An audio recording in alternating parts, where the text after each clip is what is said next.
I don't know. I think what's most impressive is that you are able to play Teemo into no man like anything ever and just win, which is just crazy to me. Because the That's champion is that's like fucking broken if you play it correctly. it's broken, but like, why is it not that broken in my hands? Come on, man.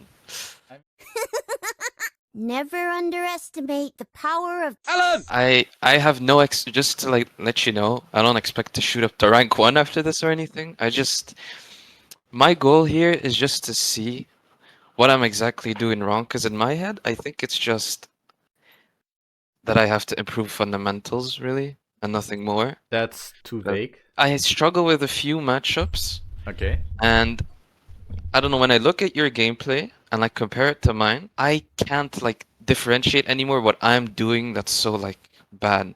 I do the like I hard focus on CS. I put like a hard emphasis on it. I make sure to never run low.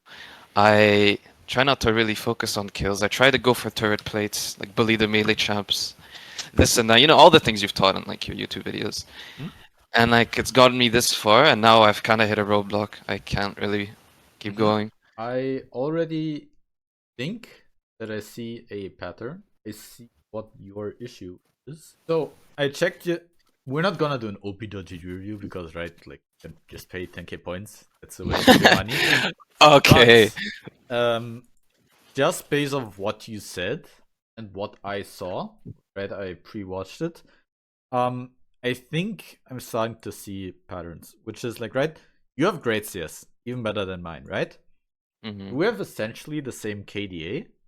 I've got 2 assists more per game, and I'm checking all of your games. You got very few assists.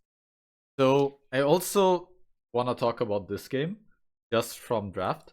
But in general, what I'm assuming is that you focus too much on the side lane, and you don't help your team enough. Because of that, you don't provide enough impact in your games. Even though like our lanes look similar, the way you like transform your advantage is what you're lacking at. But that's just my hypothesis. Obviously, we're gonna look at games, but I noticed this game, and I think the way that you're gonna talk. So, right, you are a good player, right? Thank you. Right, you're Master 500 LP. You're one of the best team. You should have an idea of team comps.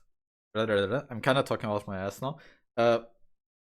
What I actually want to say is that what will take you further, I think, is understanding team comps, not just.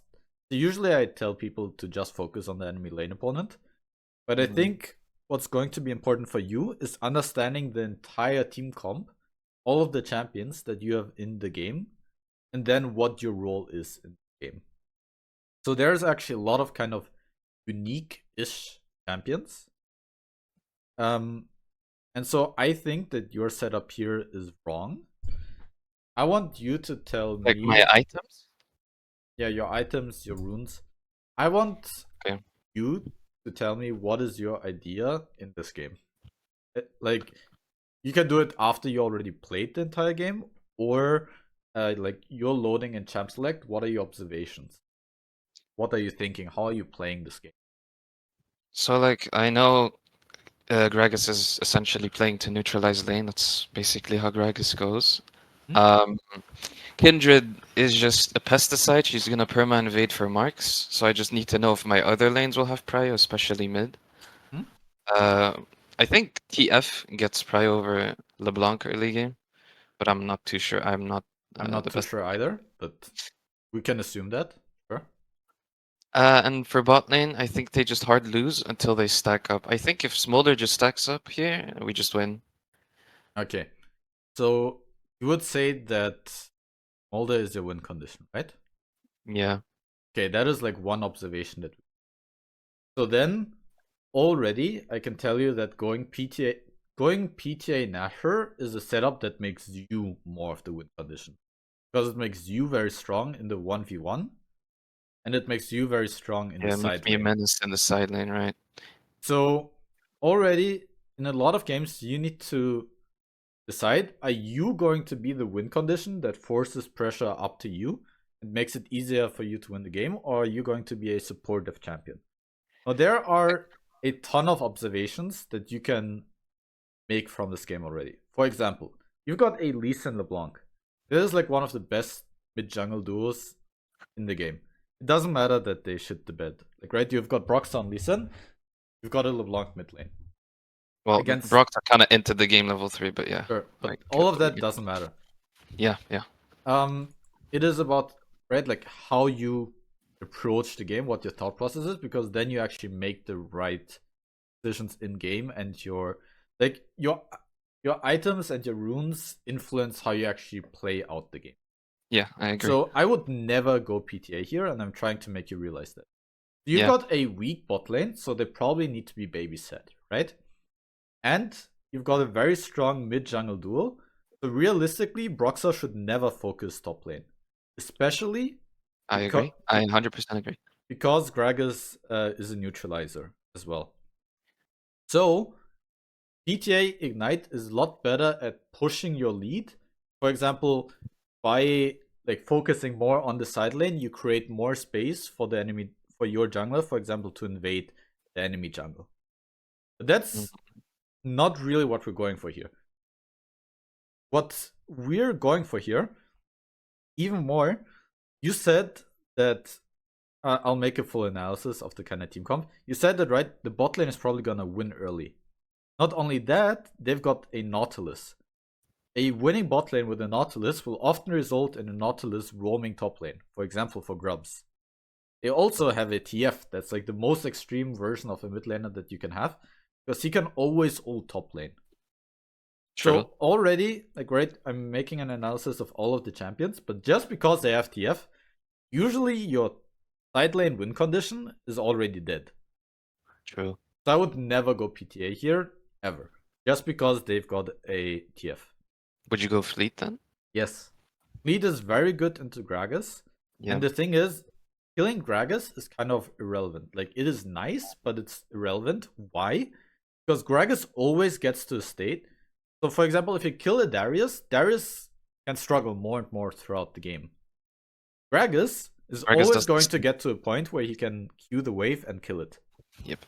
So, getting advantages is nice, but it's not your priority. Your priority is to not die to Nautilus ganks. Your priority is to not die to TF ganks, because if you can get TF ulted and not die, that's a huge win.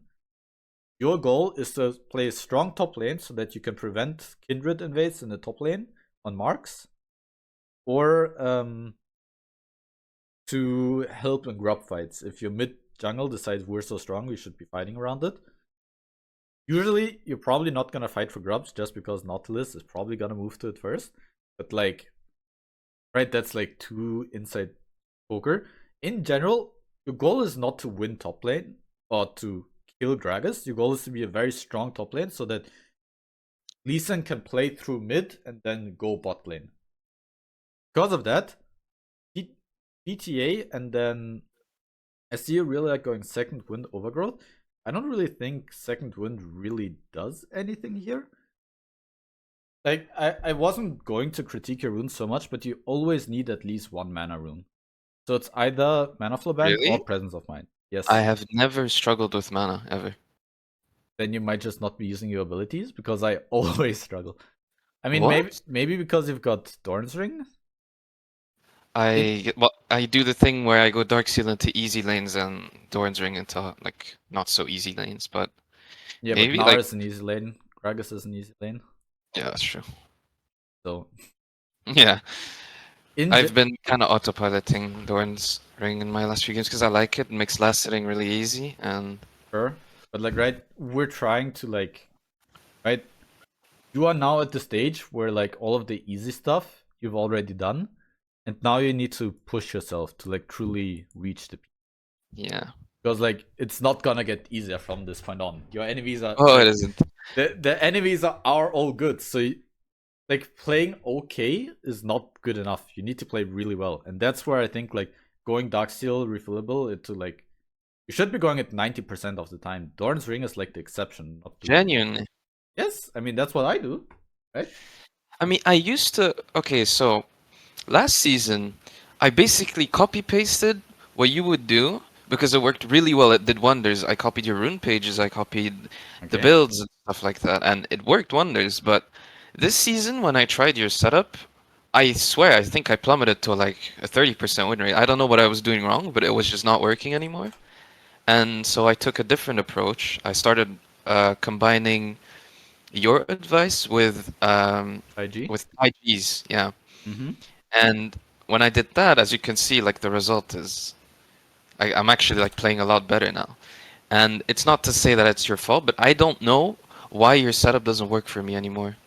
I actually experienced that a lot, where a lot of people seem like, I think my setup is the most consistent, easiest to play, It is. safest, etc. But it doesn't work for so many people, which actually shocks me. Because like, It used to work. I swear you can look at my previous season and my I Teemo mean, was you are lower, right? So no, I was 500 LP as well. Well, I okay, dropped down, but I used to be 500 LP. Like last split, I mean. so And but the point is, like, I basically stopped taking as many runes because like phase rush and stuff. I don't know why. It just I mean, I don't recommend phase rush, right? Like most of the time. I take it into Olaf, otherwise I can't lane. There's That, one Olaf game there, and I sure. still got curb stomped. So yeah, didn't really do much. So, but like, can you understand my reasoning behind what I'm I saying do. there? I understand what you said. And then, PTA is bad because I'm not trying to play for side lane this game, and if I do, I'm trolling.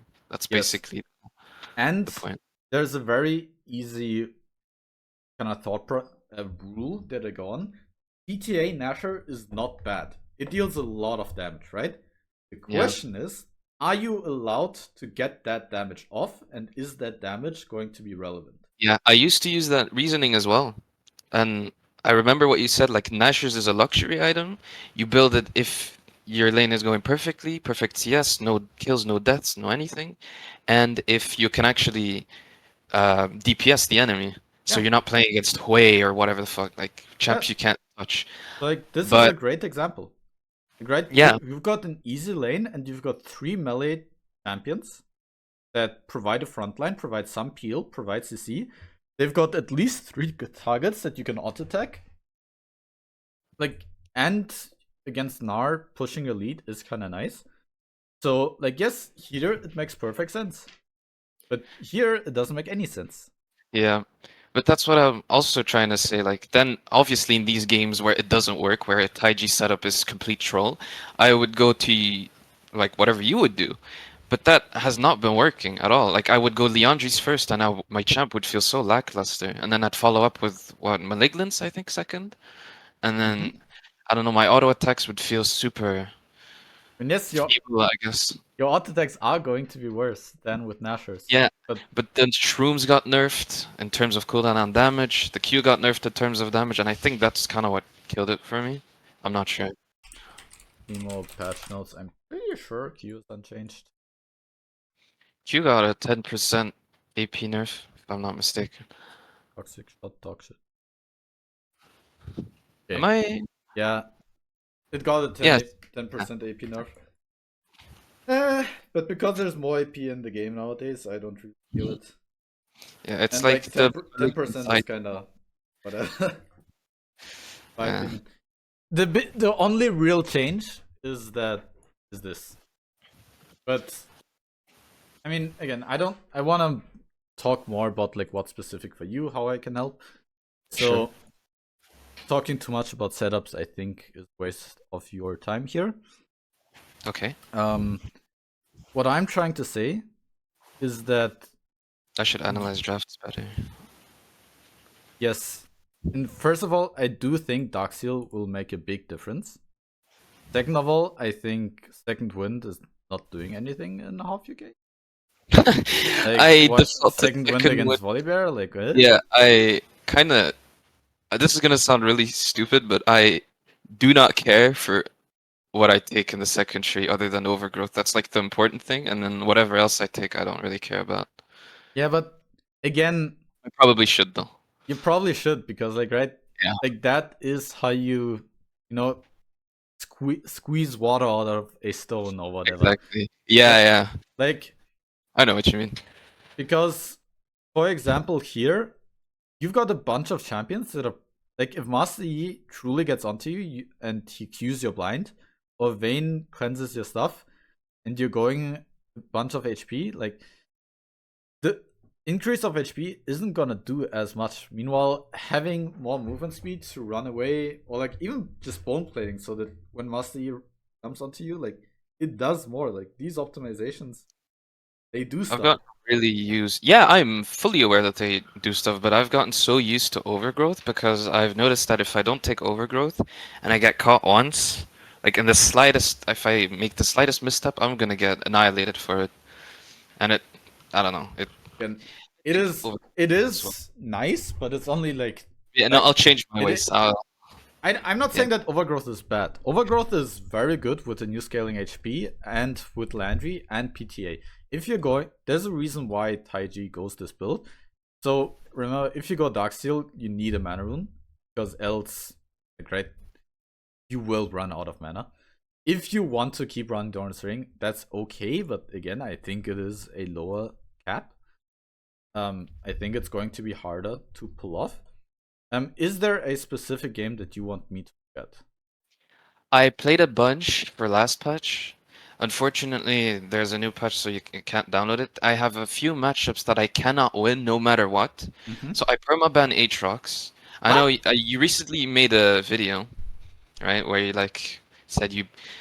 It's my I don't know. The favorite thumbnail matchup in the was like, game. yeah, I hate Aatrox because the second you make one mistake, the game is over. I don't know how you can But like like that it much. actually isn't. It act like Aatrox No, is like there is one specific combo where he can one-shot you. Everything else, it's like the champion that is the most forgivable with the most counterplay in the game. no, I Like disagree entirely. like That champ is just, it's BS. I really don't like it because if he like okay, usually what Aatroxes do against me is they go Hex Drinker or Mercs first. Usually it's Mercs, and then they go Hex Drinker, and then even if they fumble 5 times in a row, if I make one mistake, I die. It doesn't matter how many times they make a mistake. It I mean, depends on how good yes, I'm playing the lane. he becomes quite tanky, but you can deny him a lot. So like if this is the top lane, the only Yes. combo that he can do that kills you is if he lands a Q here, the first Q, then he presses W, so you can't run here. Then as you're trying to run here, he does Q, the second Q2. Q, E, pullback Q3.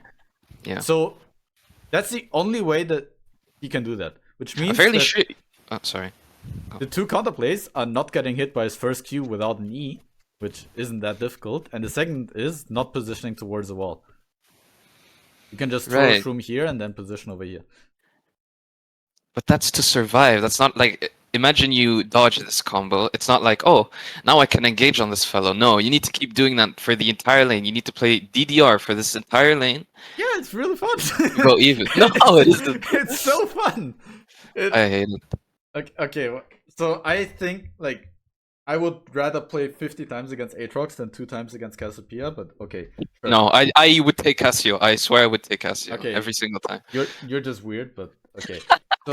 No. So what do you want to improve on? What matchup? Uh, well, I had a few in mind. So there's Vladimir, there's Rumble, there's Aatrox, as I stated just now.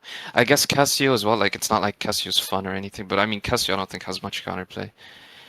And We can only uh, look at Udyr. these right now. Yeah, exactly. I can Which tell you how sucks. stuff works in theory, if you want to, but again, if you think that's a valuable time, I'll give you like the cliff notes on these matchups. No, please, like, share your wisdom. I don't, I don't mind. Okay, so I guess I'll just write in the Discord. So name your matchup, and I'm gonna tell you. Begin it with Rumble works. because I have not won a single Rumble lane in the past 10 minutes. Past 10 like years.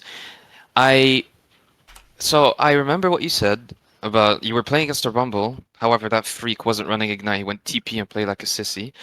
Point aside is you said something about bad matchups that has stuck with me since, and it was you can make a lot of bad matchups turn into even ones by just getting prio. And then I try this, right? And I establish prio, get level 2 first, and whatever, whatever. But then I find myself in a position where I can't actually shove in the wave fully, and I get all in at their tower, and then I lose the game. Because from that point onward, I'm behind and I can't really come back.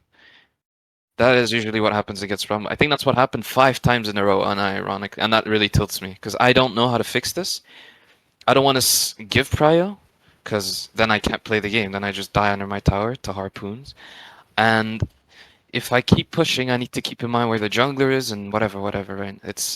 I don't know if Rumble So- is a mental block. I've seeked a lot of help for multiple champions, and the general response that I get is, "You can do nothing. Rumble is broken." So So yeah. that is not necessarily that wrong. Oh, my voice is too low compared to yours. My bad. Do I have like a knob to increase? Don't. How to increase I volume? guess I don't know. I guess it's stream audio for me. You sound fine.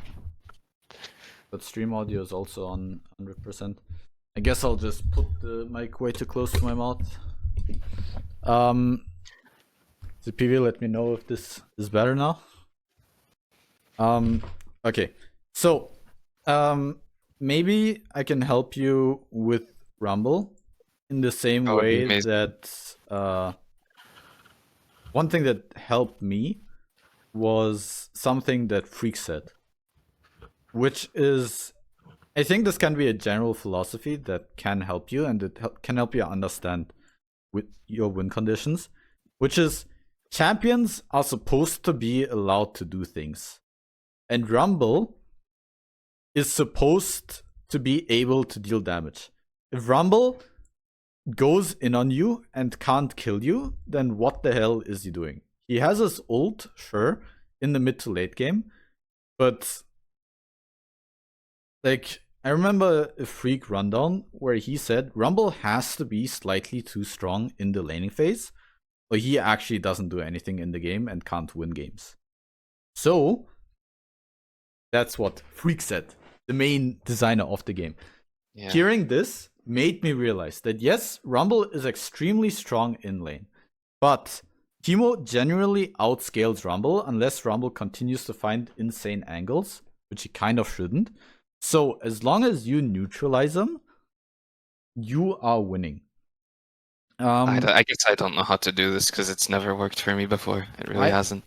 If you want to, I can go on a replay of me playing against Rumble. Yes, that would be awesome. And I actually lost against that Rumble, but there was he didn't go this whole what's it called? He went the scariest setup possible. Good. So he didn't go TP or anything, right? No, Because he, every he Rumble went I play Ignite, against Dorn's was Ring, Comet.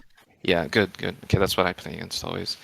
Because again, it just sucks. Because then I die once, and then my team flames me because I picked Teemo, and then yeah, I mean, rest is history. that's not something that you need to listen to. It's not, but it's very triggering to listen to every day. Sure. Eventually you get a reputation and then people leave you alone. Hopefully. Once you get the street cred. Okay. So, I am playing against a Rumble. Right. And I actually... Right, I'm going to mute. I actually say that I'm like really scared because I see the Ignite, I see the Comet, and I'm like, oof. This is going to be scary. They also have a great team comp. And then I'm like, if this guy starts Q, I'm even more fucked. But I think he has E-start. So already, I've said that in that same video. If he has E-start, he can't push the wave. So already in the first 3 levels, you are safe. So I'm able to pretty comfortably push in the wave. Dun. But then actually, can you go back a bit? Where you had like 2 waves? Yeah, before you crashed in, because I want to show you what happens to me. So usually, press pause here, please. Like here, I would have a stacked wave, but it would like not be the cleanest of crashes. And then I would try to get in the last wave, but I would be dying to Rumble's 50 million damage flamethrower, and I can't push it in, and I just die. Well, First of all, it shouldn't be possible for you to die. You can get chunked, but since you get the crash in, you can get a base off, worst case. And second of all, I mean, then I guess you need to work on your crashes, which is like, for example, here you don't. Yeah, you Like- don't just hit the minion for fun. Yeah. I pay attention to this stuff all the time. It's one of the things I'm always conscious about. But usually they like hold it just a slight amount. They hold it just a bit where it like stays right out of the turret range, just the casters, like not the melees. Like here the Rumble would like hold the minions so it wouldn't crash. And But then right, here like, I would I just get didn't run want to down. crash this wave. I want this to be here, and he can't run me down because I get level 3 first. So what am I doing wrong? I don't like it would be amazing if I had the fucking replay, but yeah. It's not possible for him to run you down here. You have a level advantage. And you've got a bigger mini wave. Like this crash, if he has E level 1, is always basically unavoidable. Here, either I should have looked for an earlier ward. The thing is, if you're allowed to, you want to constantly keep pushing. So ideally, I want to auto-attack the minions and keep running back. But Jarvan Force still hasn't shown, and Jarvan Force is a jungler who can actually gank. You can see how I do a very shallow word because I actually want to get back to the wave as soon as possible. Yeah, so you can keep the push going. Yeah, because I actually misclicked there. I didn't mean to click on the ground. I actually wanted to. Yes. I also have Taste of Blood because I just hope that that sustain can help me. I take my pot immediately because, once again, I want to... I want to have this. And the thing is, if he's using Q to push the wave, but you're also pushing back, at the very least he's not using the Q onto you, right? Your entire goal is just to have nothing happen too much. For example, here, I'm aware that he does his Q, but if he does this Q, he doesn't have Q for a bit, and I can get like 5 auto attacks on the wave here. So I know that he wants to press Q as soon as he has it, so I pull back. And so far, I think this is like about as how you're supposed to play it. Every single time that he's threatening to Q, I just run back. And like, yes, I'm not getting crashes, but it doesn't really matter because... See, like, you're running and he's kind of chilling, honestly. yeah, Is he but, not eventually just not going to run you down? well, I'm probably planning on basing on the next wave or two. I mean, you usually base on like Because you level have 5. 50s? Yeah. Okay. So ideally, I just base on the next wave, but then I see Jarvan here. I actually saw him. I think I actually died to this gank, which then makes me real sad. I mean, what could you possibly do? The wave is frozen, and there's a Jarvan here. And your jungler is on top, so you can't really do anything. Yeah, it's kind of extremely in that we fight here. The thing is, the Kali pings that she's coming. So then I'm like... Yeah, I saw. Usually, I would either try to push this wave in and just flip. Essentially, if he ganks, then I try to get him low, but at least I have a fast recall to get back. Here, I'm like, if I can get one more ward in there, I have enough information that even though I drop a few minions, I can secure the crash, and then I can base. So like, I want to ward here and then walk back, but then he actually jumps onto the Kali, and then I'm like, well, fuck, I need to prevent her from dying. So I was never planning on fighting him on the Skull Crab. Right, you just protected Akali and you kind of got baited by her. And at this point, I already started it. I get 2 stacks, so I have to go for it. But yeah, like all of this is pretty replicable. I think I actually get ganked here, and that's just something that's really mean about Jarvan. I'm pretty sure he EQ'd over the wall, and then there's like a small space by the Skull Crab where you can walk by. Either you did that or you EQ'd over and then EQ'd over again. Oh yeah, hasn't that... So, I swear that's been nerfed. I think... So Teemo can still do it, but some of my champs can't like fit through the small crack anymore where you can like not show on vision. I don't know. Has that changed or not? Am I just tripping? I've actually noticed that a lot of the times I try to run past it and I still get And it just doesn't work, right? So I'm not fully up to date here. But yeah, I had vision on both things and I still managed to get ganked. Well, that just sucks. I kind of got inted by my mid laner because he rotated when I didn't need him to. but still, like the way, right, this matchup still seems completely fine. And the thing is, now the entire thought process is okay. As long as I get to level 11, I can just shroom every single wave, and he can never find. And like that's one strength of Teemo. He can just neutralize most lanes. I don't know.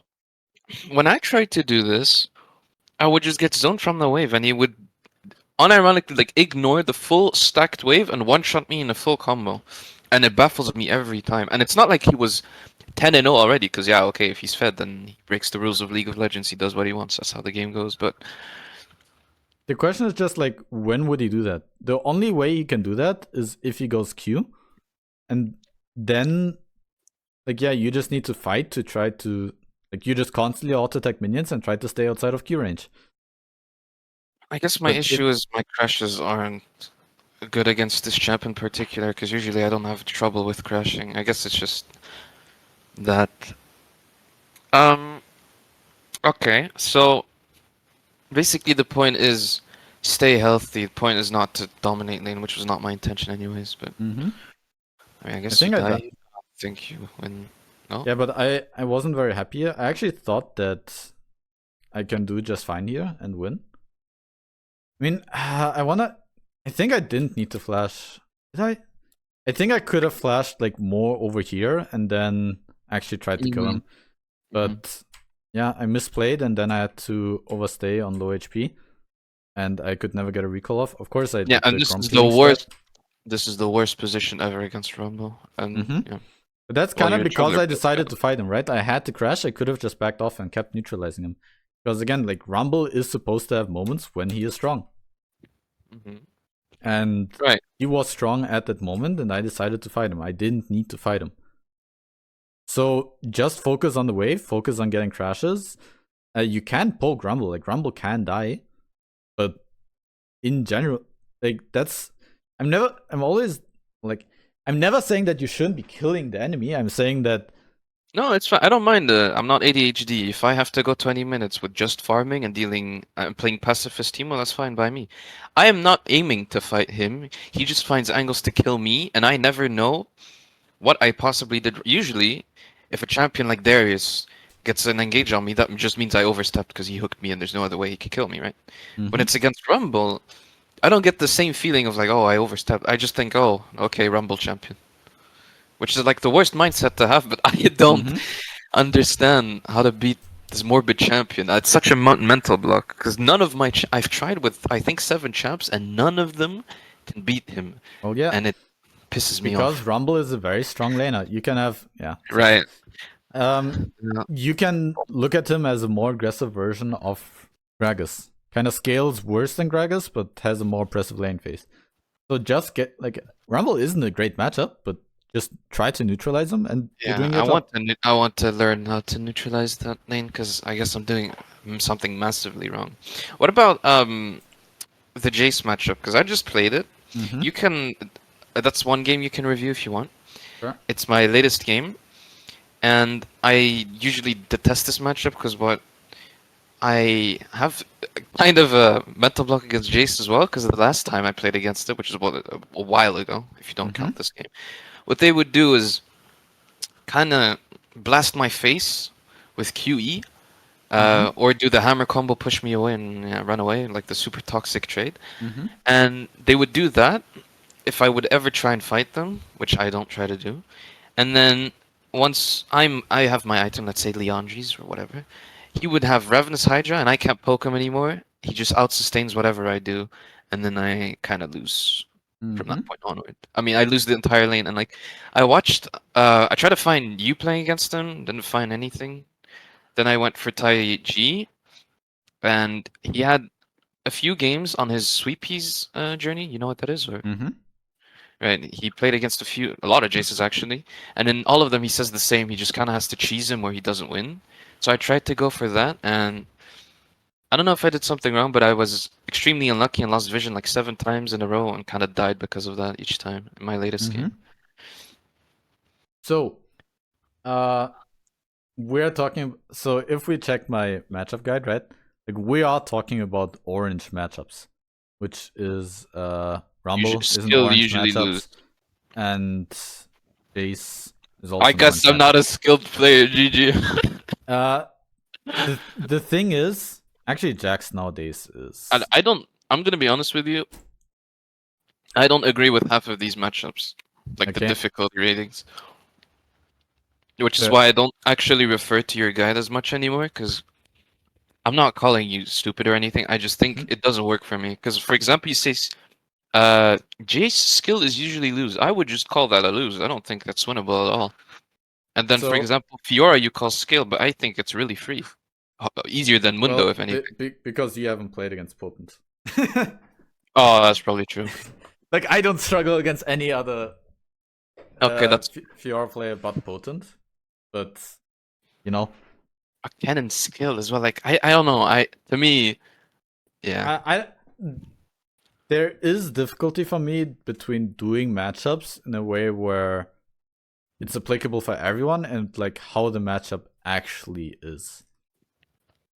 Because like for I guess 99% of my players, Fiora is a pretty easy matchup, but you know, there are definitely ways to lose it. I've played Fiora against Teemo before and I've won it. Of course, like it was on a Smurf, but okay, so if what I just wanted to say is that Jayce is a difficult matchup. It is normal that you struggle against it. And so my advice is going to be very similar to Rumble matchup, which is very sadly, Jayce is also a matchup that you just neutralize. So I guess that's just it bad is and a matchup. I guess that's my issue. It is a matchup where you can't win besides cheesing. You need him to run too far into a shroom, have passive, and then run him down. And even then, usually if he has phase rush, if he lands his cannon combo, it doesn't fucking work. So the approach to Jayce is very similar to Rumble. Jayce also has a problem that he builds Eclipse, so the short trades are super good. He builds Maw, so the short trades are super good.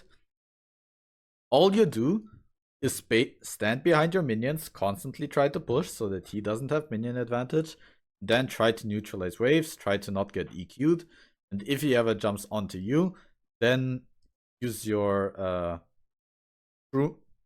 No, use your shroom. Try to trade back. I would usually ignite early because if you're both low, of course he can snipe you with an EQ, but usually you can't go for like turbo aggressive plays. It's pretty low. So early ignites is another advice that I'd give.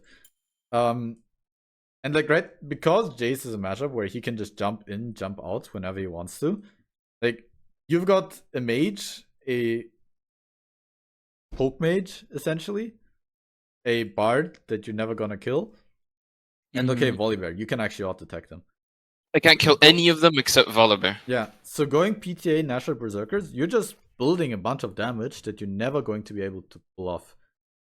You need to play around your Jhin and his ult. You need to play around getting people low for Urgot to ult them, and kind of weird catches with Lilia ult Nautilus lockdown. Like they overextend, you get a lockdown on one, burst them down. But all of that does not include auto-attacking. So already, it's just really useless. And one of the strengths of my setup, which is Landry, is that you can just shroom minion waves. Yeah.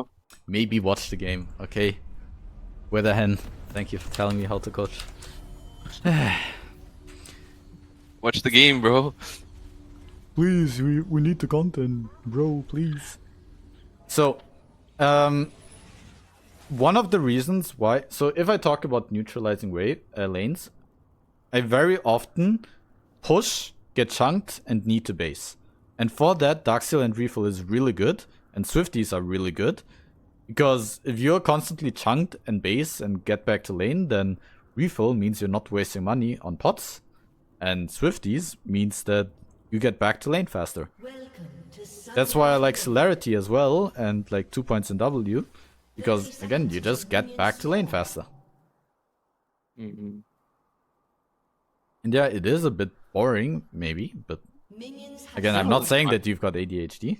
told me that Yeah. you don't have ADHD, but like, it's just I guess I misunderstood Darkseal. Because I thought Darkseal was... The intention of taking Darkseal was... you buy it because the matchup is so easy that you'll eventually just kill your opponent. That's kind of how I see it. no. It is specifically for the refill. It's for the refills, Dorn's right? Ring is the aggressive one, which is I'm gonna get all in, and I need this 100 more HP over Darkseal to win the matchup, or I'm going to die. That's I when saw I it take the other Dorn's way Ring. around. So here I was going to cheese Jayce if he walked into the bush, but he didn't. So as soon as the wave arrived, I tried to just establish prior, right as I'm doing, but he's just kind of pushing back, which is fine by me. I missed one melee minion on the wave, I think. Yeah, but playing fine. Even so, even if this works, this is not good. The wave pushes back to me. Does it? It does. Because of his W? I guess, I don't know what happened. I melee ranged him because I thought this would just be enough for a 1-for-1. It wasn't. I know it looks I like guess a it push, pushes but it back. doesn't. Just play the... I mean, now it pushes back because he's here and all of this happened. I'm Yeah, wondering if if he you trade. fights me in... Yeah, sorry. Nah, you can talk. Okay. So basically, I was saying that he was fighting me in the wave. So even though my wave is bigger, if he uses all his AoE abilities, my wave is just gonna die slowly, and then it's just gonna push back to me. So I'm gonna do a main point first and then nitpicking. Okay. The major point is that any champion that has TP, trading 1-for-1 or even killing him is not worth it if the wave pushes into him. Yeah, that's a game loser. So yeah. if you do this play with the all-in, you have to be confident that it's going to push back into you. You can't hope. You need to know that. Everything else is immediately losing your entire lane. Okay? So getting level 2 first and then going for the auto Q is completely fine. You're canceling a few too many auto attacks. But It's like one-up. as soon as you walk into him, you're saying, okay, I'm ready to fight to the death. Because you could just be auto attacking this wave and here. And like that is an okay call because the mini wave is actually pretty close and pretty equal. And you know, the minions are pretty equal. And they're closer towards his tower, so there is a good chance of it pushing back. But first of all, you canceled multiple minions. Then Jayce Q should always be flashable unless he Q flashes. Then it's extremely difficult. So if we like nitpick, why doesn't this work? These are like the two small reasons. Cancel AA. Walk too much in his W. Bad flash on his Q. And if you didn't do any of these, like one of these, you sure would have won it. Yeah. And then it's like an okay play. Because like, right, you didn't do any significant mistakes. Like this is a decision that you made and it can be a good decision. But the way more important one, the way bigger one that you can actually work on, that is very simple to fix. And another reason why I like Darkseal, look at your fucking pots. Oh yeah, I didn't take my pots. Oops. You didn't take your pots. You can I do kinda all played of this- these mistakes. I think I played that as bad as I could. Oops. Take your pots. And that's another reason why I like Darkseal. Because these pots, every single time that you take them, you're like, ah, fuck, minus 50 gold, right? But if you take a Darkseal pot, you're like, oh, fuck it. Like, this is my family's, this is my dad's credit card, you know? Like, whatever, Bay Life. Like, I've got infinite HP. And you can just take them at like 600 out of 800 HP. You don't need to wait. And that way you're always high HP and you're always way more safe. A lot of all-ins don't work. Again, I told you that Dorn's Ring, the reason why you do this is to have stronger potions that heal you more. You do this for more HP. and then you do an all-in without taking pots, I mean, yes, you deserve to lose this game from this point already. Yeah, okay, I see. And it is easy to forget it in the middle of the action, like, right, taking pots. It is a habit that you should get into. But in general, if you start going Darksteel, again, I don't even mind Doran's Ring into Jayce, because Jayce can actually play very aggressive. But you need to be aggressive with your potions. Okay. Like, essentially, when he presses Q onto you, this is already where you should be taking your pot. That's true. And then, okay, I made a fumble maybe and I walked in his face. so as maybe here, and like still no, still no, still no. Then again, if you flash the Q, he always dies there. Okay. I deserve to lose this 1v1. And like now, it is a struggle. The wave is gonna push back, but like another concept that's kinda important is the concept of snowbally matchups and neutralizing. Like, right? You know that Teemo's mid game is garbage, right? It's the weakest point of his base. I mean, with Nasha Riftmaker, that's kinda less true. But by going Nasha Riftmaker, you make your 1v1 way better and your late game way worse. And your team fighting way worse. But with my setup, and in general, like those are the stats on Teemo, mid game is where you're struggling. And the problem with having a weak mid game is that if you lose the early game, you lose the mid game really hard. Now there are matchups where you can fuck up and still win the mid game, which, for example, Aatrox is one of them. No way. That can't be Aatrox is true. a matchup where you can die 3 times in a row and then still kill him. You can't That do is that not against true. a Jayce. That's why I'm banning him. I've done that, so like I don't know what to do. Like, I'm not trying to like say, oh, look at this difficult matchup that is actually so easy. Like, no, No, like, no. I legitimately believe that Teemo is an Aatrox counter. Because I actually want to stop banning H. The only reason I'm banning him is because he's blatantly overpowered. He is And- strong right now, but Teemo is an Aatrox counter. What? Okay, fine. I'll like stop banning him. I want to swap my ban to Rumble because I hate Rumble way more. But yeah, I don't. I thought Aatrox would like be a bigger issue. Fine. I guess I'll like start playing against Aatrox Again, and like dealing Rumble, more- you can also kind of just neutralize by pushing and staying out of the way. I'm Like, I'm good. But, I'll just ban it. It's fine. but okay, sure. Like, I'm not saying those are good Okay, I'm saying that Aatrox is a good matchup, but like Jayce, Rumble, they are hard matchups. So what I'm trying to tell you is that neutralizing is like, right, we're saying neutral 0-0, but it is a very, very good result for you because the alternative is that you get Giga snowballed on. So if you neutralize Jayce, that's good for you because you can actually be as strong as him into the late game. If you let him get to his... Jayce is a champion that spikes super hard with XP and with item spikes. Like, Teemo doesn't... Okay, he spikes on Nashor because the components of Nashor are so bad. But in general, Teemo's item spikes aren't that relevant. Jayce's item spikes are really relevant. Him having Edge of Night or not having Edge of Night can like decide a fight, right? Because he's lethality based, and the more lethality you have, the better it is. So, another example that is an easier matchup is Riven, for example, right? If you neutralize Riven, you beat Riven. But if she kills you, she snowballs and shits on you.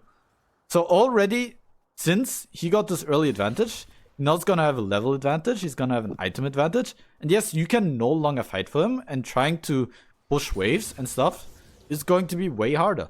That is just the nature of a shit matchup. Your goal here is really to... upset.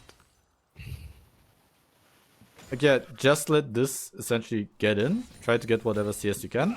I really enjoyed this because I was actually coaching someone else. It was Matt, who's in the chat. And he was in the same wave state. And he actually decided to trade.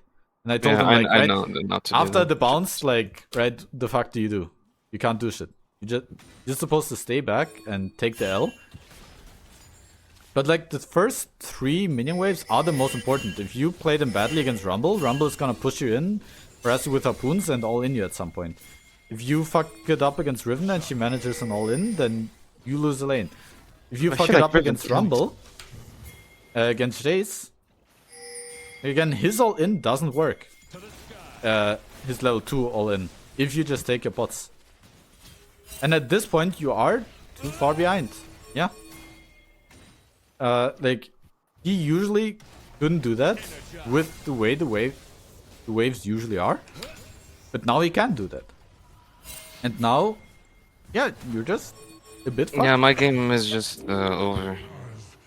Okay, I'm just trying to play for farm now. I'm trying to think if you could have done something differently on the bounce, but not really. I mean, one thing that you, like, again, if you had Darkseal, I would Giga Flame you. You are already weaker than him. He has a longsword. You have to take those pots. You can't play a fight where you don't use the pots. I think it's like when I have Dark Seal, which I haven't been taking, but usually when I do take Dark Seal, I'm not as greedy with my pots because I know, oh, if I use them now, I can recall and get them back. I think the thing that makes me not use my pots is because I can't get them back, so I'm scared of wasting them. But in in my other games where That's I do why go I don't go D-ring, I do Ring. take them in. I do take them. I do take in the D-ring pots. But yeah, That's why I don't go Thorns Ring. yeah. But I if you do understand it, now. and already, like, yes, Volibear is moving top. The other guy is also moving top.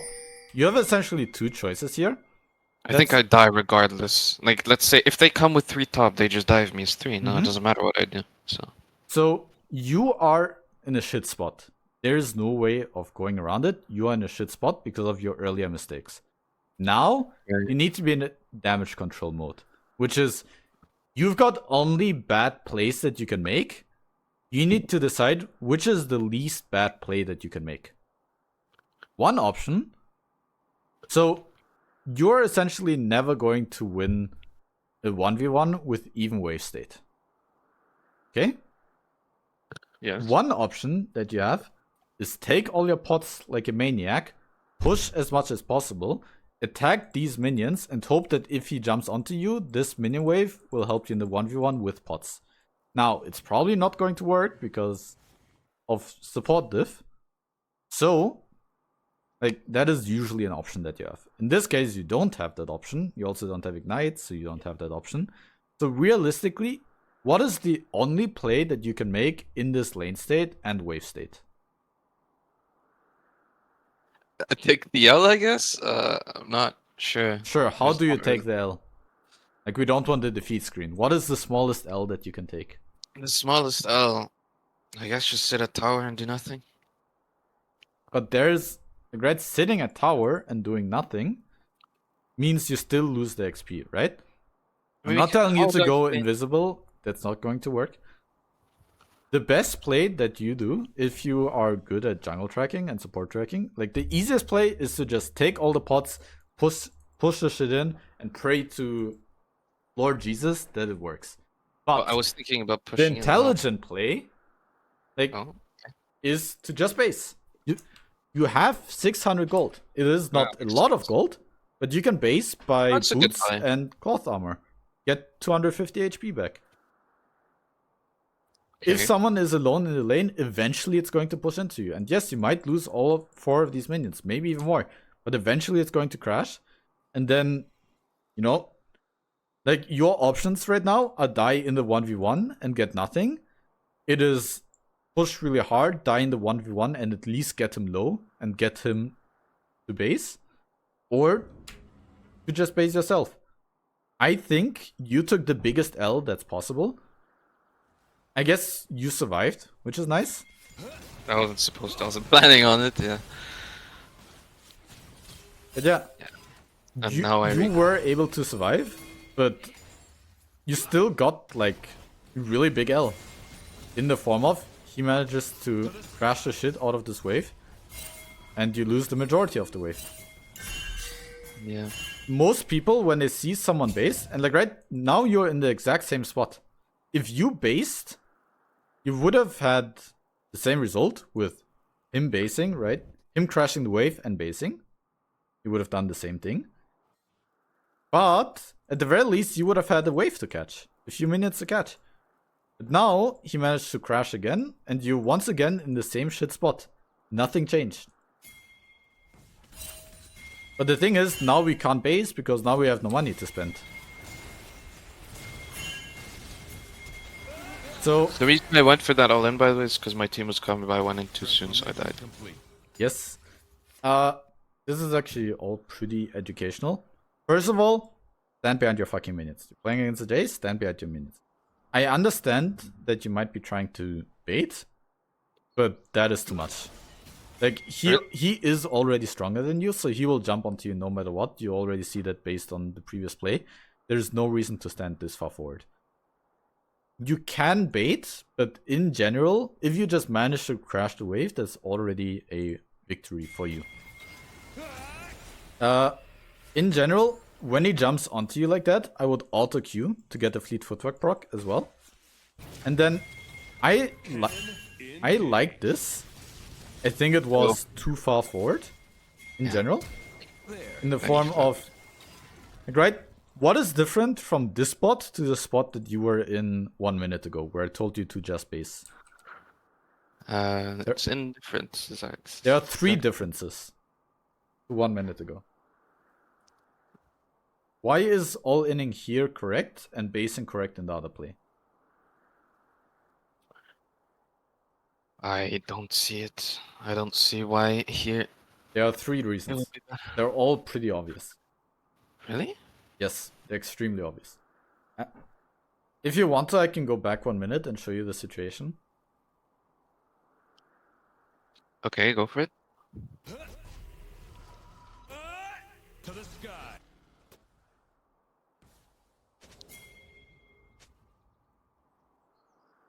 Okay, you're actually equal level here. So technically, if you only look at the levels, you should be in a better spot here than in 1 minute, right? But I'm telling you to base here and to push the other play. Mm-hmm. So what's the difference? I don't have items here. Power slam. Well, And in here terms I of do have items, items. he has serrated Dirks, so you're still behind the knight. So it's not items. Was it the wave then? Time. I mean, your wave, sure, that is like half of a point. You have a larger wave. So in the previous play, your wave was equal, right? But he's gonna jump in and kill like half of your wave. So that's not really the reason why. Is the okay? Then the only difference is that my team is top. Otherwise, I don't. Reason number 1. The team is top. If you fight, your team can actually come. Yeah, and while that's why I fought, because my they're- team was top. Yeah, I mean, right? Like, I'm asking you for the 3 reasons. This is one of them. In the other Okay. fight, if you fight him, he can go to a half HP and then Volibear and Bard kill you. They can't do that in this play. If you fight. Second reason, you have Ignite. You didn't have Ignite in the previous play. Ignite is extremely important. Third reason. Wait, now I need to remember it myself. You have Ignite, you have your team, you have the wave, you have the item. What's the third reason? You don't have money to spend. Like, if you want to base here, like, right, you have no money. Alright, I can't base. You can't base. I can't base even if I had 2,000 gold here. How do I base when the wave is like this? Sure, but it is one more reason. Like, if you had 2,000 gold, you could actually base it. You could say, well, fuck it. I need to spend my money. I can't fight him. Of course, you Well, can't wasn't fight him example, because the but team yeah. is there. But, I mean, like, even if you have 1,000 gold, you might be like, well, fuck. But yes, because you have Ignite, you can actually try to stay here. The main mistake was eating the first EQ there. Transformation complete. Then not getting... You should have a fleet proc up. The pot should have been taken a bit earlier. And then you should already be happy with this. That's kind of... Yeah, and then back off and start pushing the wave and then dive him because he has no TP, so on and so forth. Yes. So in And general, I overdid like it. the idea of trading here, but like you weren't even aware of like why you were allowed to trade here and why you weren't allowed to trade here. And like you need to be aware of that. Like you need to know that, oh, okay, I've got Ignite. You knew that your team was here, but it's also like, how much gold do I have? Do I have Ignite? What's the state of the waves? I don't want to record. And like this is okay for your team, sure. and it's nice that you get the crash off, but like in isolation, you're still giga fucked. Now you don't have Dark Seal. I would always go refillable over dagger. Like it's a Yeah. bit late, but like you're losing, right? And I don't know. The metaphor that randomly came into my head is that you are in a race and you break your fucking leg, and then you have the option of getting a wheelchair or an energy drink. You're like, well, the energy drink will give me more power to run. And I'm like, well, you can't temporary run. boost. You broke your legs. How the fuck are you gonna run? You're like, I'm gonna buy dagger to win fights. Well, how the fuck are you gonna win fights? You don't have ignite and you don't have pots. No, you're not winning a fight. You need refillable to stay alive. I think the metaphor actually makes perfect sense. The more I think I about think it. I see my two issues now. When I'm ahead or even, I think I do a really good job of playing. But when I'm behind, I get really frustrated and just don't know how to play. And then I just start kind of whiffing the entire game. So, ways you could, since we're actually approaching the 1 hour mark, the way you could take it is to first of all prevent the loss. But then, if the loss happens, take the smallest loss. So think about like, how can I take the smallest, the worst evil? Because like a lot of the times people would ask me, like, what do I do in the spot? And then I tell them, like, there's nothing that you can do. Your spot is hot garbage. You shouldn't have gotten into the spot in the first place. But the least bad decision is to take a base, for example. And it takes discipline to recognize that there isn't stuff that you can do.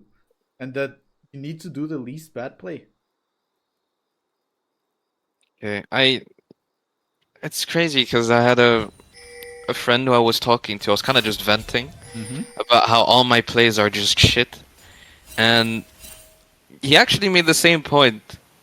And it's that like there is no good play. You just have to like take the smallest one at the best worst play in a sense. The one's gonna make you lose the least.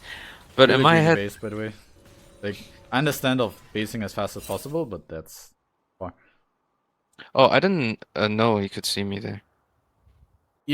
He didn't, but he was just guessing. I usually go around here. Just feel safe. Well, the thing is, if I recall there and the bush is warded, screwed. Yeah, it That's why I depends didn't on do it. if you know if it's warded or not. Usually, I I have go no towards idea. this bush and then I base in the second bush. That's what I actually do. I do Like that sometimes. basing here is a bit. Like, Also, if about you want like to, the you can go like walk back here. But again, it's just sketchier to base in the wild. do you do live coaching or not?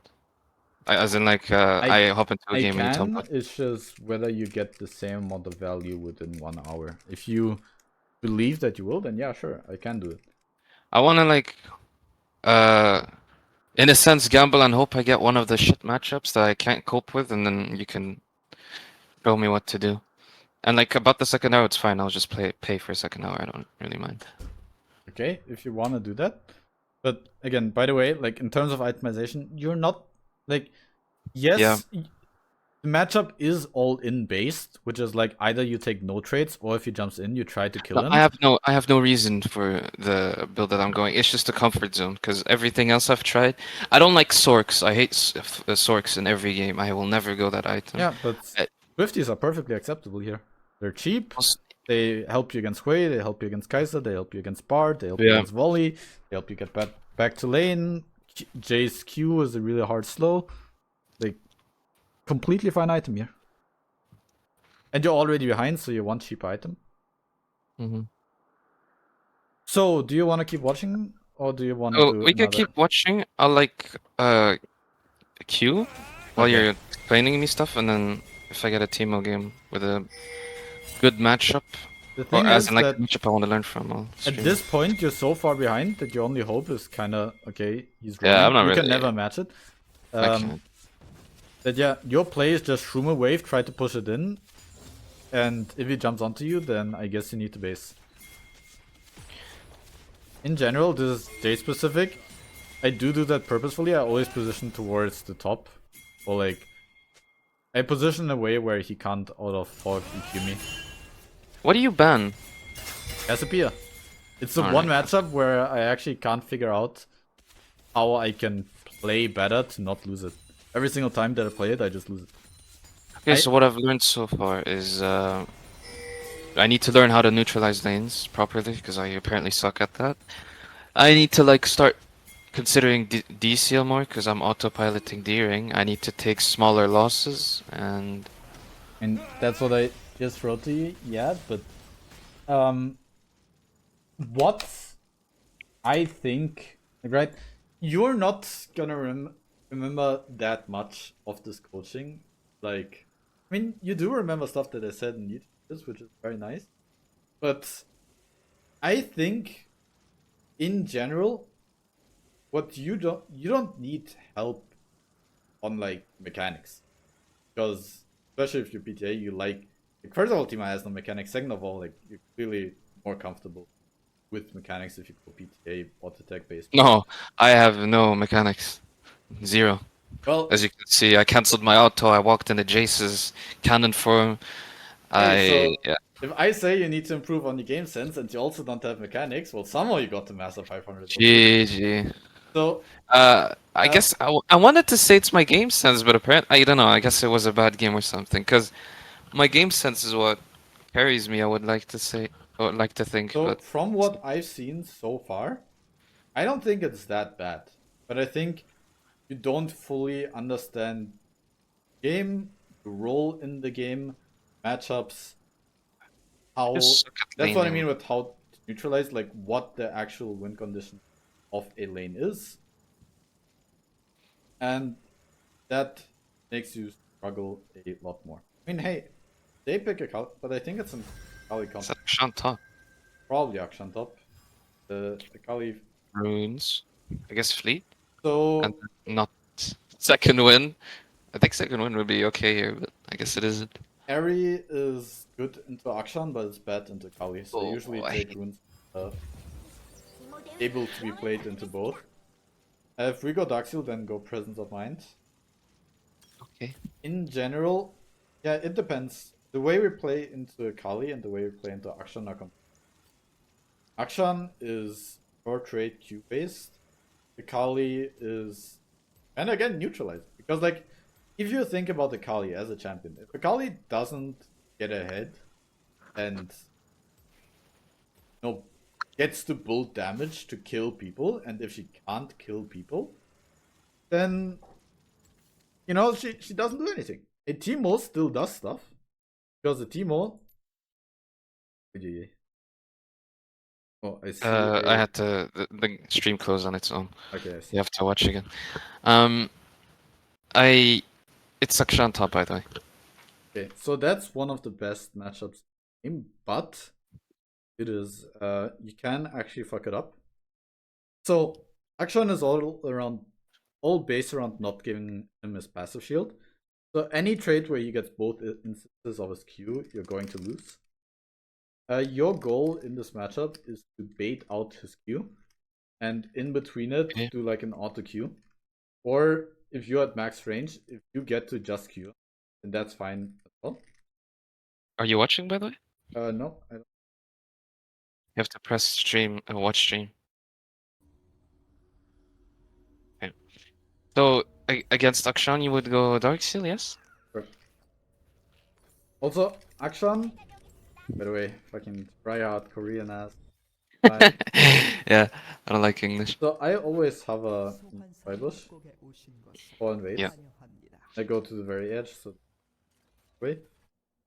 So you could take Q into Akshan level 1, but into any range matchup, you really don't want to give up push. Stuff happening with Q, but very unlikely that you get here.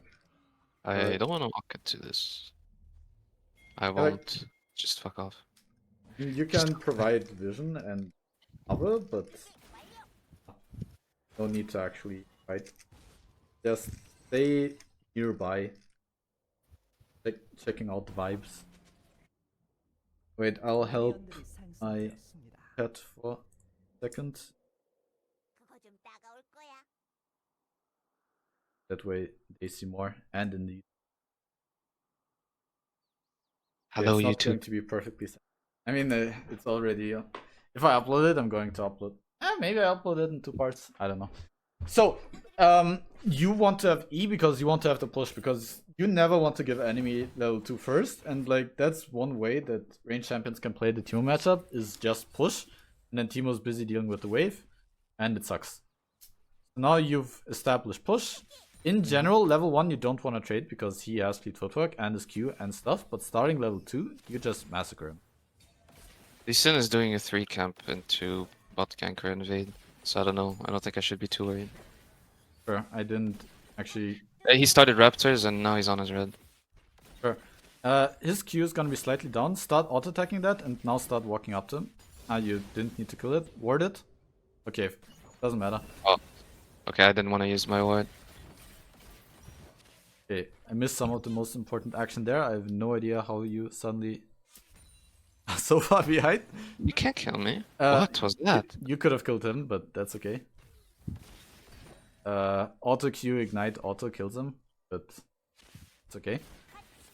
At this point, just focus. I would focus on crashing this wave, and Not the next one? I mean, Oh, venting my CS. See, like it's the Dark Seal, man. it is more difficult. Take a point in in E, I guess. We're gonna be maxing Q. For CS thing. Sure, Okay. sure. We max So Q, I was so- worried about Sin, but you don't need to have such defensive positioning. Like, you should actually be the one threatening him so that you can threaten a dive, but you kinda played so passively already that no I'm not longer really. on the dive HP threshold. Dive. Okay. You could have set up a dive. There's a lot of improvable stuff here, but yeah, just base. So Lee Sin 12 CS, he died, so he should go to his top side now. So when I come back, You can go Dorn's Ring if you're scared, or you can go Boots. No, no. Boots and just boots. Yeah. Okay. You could have exited slightly earlier. That might be relevant if you can't freeze on him now. So, Akshan, if you play those champions, you learn a lot. So Akshan wants to auto-attack a Facton because then Dorn's Ring, Dorn's Blade kills him a ton. Can I freeze? Just barely. Going Nice. to be potentially ready to attack your ass though, so ready. If he shows, then you're ready to turn up the wave. I don't Else, this think is okay. fighting him would be a good idea, right? No, What? look, Why? he stays, but I don't, because Lee Sin is top, no? If I... Well, he should be top. Because he died with 12 CS and then his entire top side was up. I misclicked it. I misclicked the minion! So I don't win extended fights, right? I just go for auto Q. Yeah. I'll have to Kind max. of. How many points in Q? Is it max or just 3? I mean, you take 2 points in E and then into Q. At this point, honestly, since you took the 3rd point, you might as well go for E. Right. So Was that like a after good he uses his Q, like yeah, now you're in all-in territory. I'll take it. I think a kill was possible there. Let him proc the Yeah, the shield, right? So he died. passive, and you didn't walk up that aggressively. It's kind of what I often preach about defensiveness. Like right now, you're trying to listen to me and I guess fill out my game plan. It's a lot easier if you know what you yourself want to do. And if you already stayed and you already moved, then you need to do this. Right? Decisiveness. But What? because Oh, yeah, so this is all suboptimal because he is getting through the lane, but we have no real choice. Swifties or? Just go Sox, honestly. Oh, fine. I'm not happy with building Sox here either, but we're Really kind of Sox? in a really weird spot because of how you played it. A lot of the Isn't this typical, recall good? yeah, it's good, but it was supposed to happen 15 seconds ago. You moved to Oh, the right. drugs, I didn't went do for the anything. grub first, didn't do anything. Yeah, yeah. I usually don't make plays like that. Small fumble. So the thing is just he's getting through the lane, and then if both players play perfectly, Akshan will fall behind. That's just the nature of this matchup. Like I play against Rotot Akshan, I completely annihilate him. Nice. I told you in Champ Select it's one of the best matchups in the game. So the reason why I'm not happy here is because he's, equal CS. Yeah, you can kind of mute all. Fuck your team. So I would place rooms towards the bushes if he tries to, not the bushes, towards the walls in the south. Yeah, because he's looking for W plays. So you want him Okay. to walk into stuff. Like that? Yeah, kind of lower, because if he's walking like that, you're probably at your tower. So the way you always want to trade is auto Q. Unless you're max range and you max Q. Because, right, you took your points into Qs, into E, so at this point you want to do auto Q, because E is what you maxed. The Q is not going to deal enough damage. The only reason, I mean, we see Lee Sin bot lane, like, again, we're playing very passively, which I don't quite understand. Right. I want to just play for CS, but I can. I don't know. I mean, he I don't does get not the scale impression you, that I'll but... win. I don't get the impression that I win fades. That's why. Well, I as guess that long was as you fine, but got... it's because I dodged the Q. Right. Yeah, but dodging the Q is something that you can do quite reliably. The thing is, you are the one who then... Yeah. Again, I mean, if you walk to the side there, so that the second part doesn't hit you, that's a winning trade. The thing is, there's a lot of matchups where trading equal HP is bad. For example, against Akali, because Akali is going to murder your ass. But you need to trade HP against range champions, because then you're the one with kill threat. You're the one with dive threat. But sure, I guess we base again. Or let's do it next wave. I think at this point we delayed it a lot already. Go on stealth, try to see if he moves up. Kinda not doing anything. We're now very far away to the point where... Yeah. doesn't do much. That could have been a kill if you... I stealth That's it. it. Yeah. Again, like, Lee Sin is bot lane. Like, we want the base anyways. He's probably not going to kill us. We can at least trade and see, if something good happens.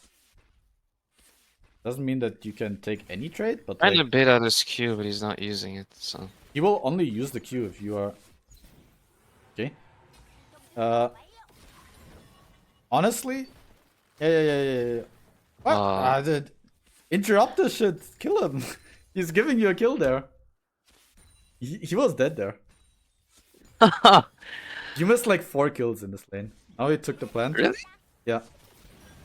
Going to be hard. You have to early ignite. Yes. I think I kill. Oh, it's back already. I can dive him. I think. Yeah. Stealth and then. You don't need to stealth, but auto Q auto. The poison would have killed him, but Oh, there's no Kali top. if you let the poison and then flash out top, you could live. But What would okay. you go? Honestly, not sure, but it's very hard. Like 1800 is awkward to base on. But like Landry is, I think I would go Blasting Wand and then the components, just because we've got all this money. Wave isn't bad. Yeah. Again, I don't- have a leader. Oh, I didn't even notice. if someone lead or if you remake, so I'm not telling you to vote yes, but but if it happens, then I can show you all of the crucial moments. Stuff went really wrong. Yeah. I guess I didn't play it properly because I'm not used to Akshan on top. That's a champ I don't see Sure. ever. Usually, like, I am, as you can see from my op.gg, I'm not a one trick. I just spammed a lot of Teemo so you could get games. I don't. Wait, so you don't even play Teemo? No, I do play Teemo, but I mean, it's some champs. Like if I see Akshan and Akali, I don't think like, oh, Teemo's really good here. I'd like play Trinamir or something because it's good into both champions. Like there's certain champions that bother me too much to play Teemo into, and then I just don't play. I'm just gonna FF so you can like show me the replay. It's fine. Akshan is actually a matchup that you completely destroy. So if I see an Akshan, I'm like, well, GG for them. Or for us, because that Akshan is not going to play the game. But is it really a mistake? Like I like to play like that, where I just kind of farm and just chill and do nothing.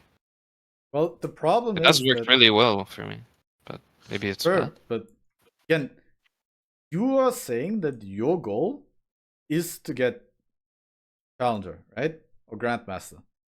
Yeah.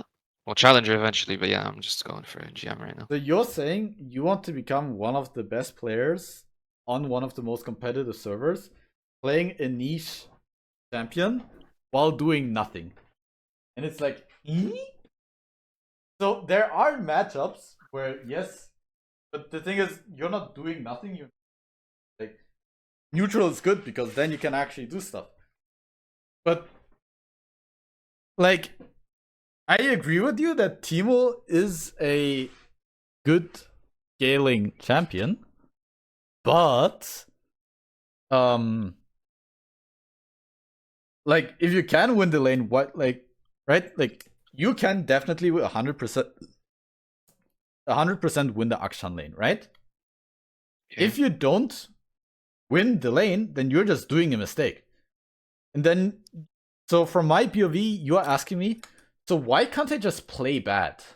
I don't get it. I play bad and it's working for me. I want to become one of the best players on the entire server, but I want to play bad. No, Like no. it's work. Like you can play.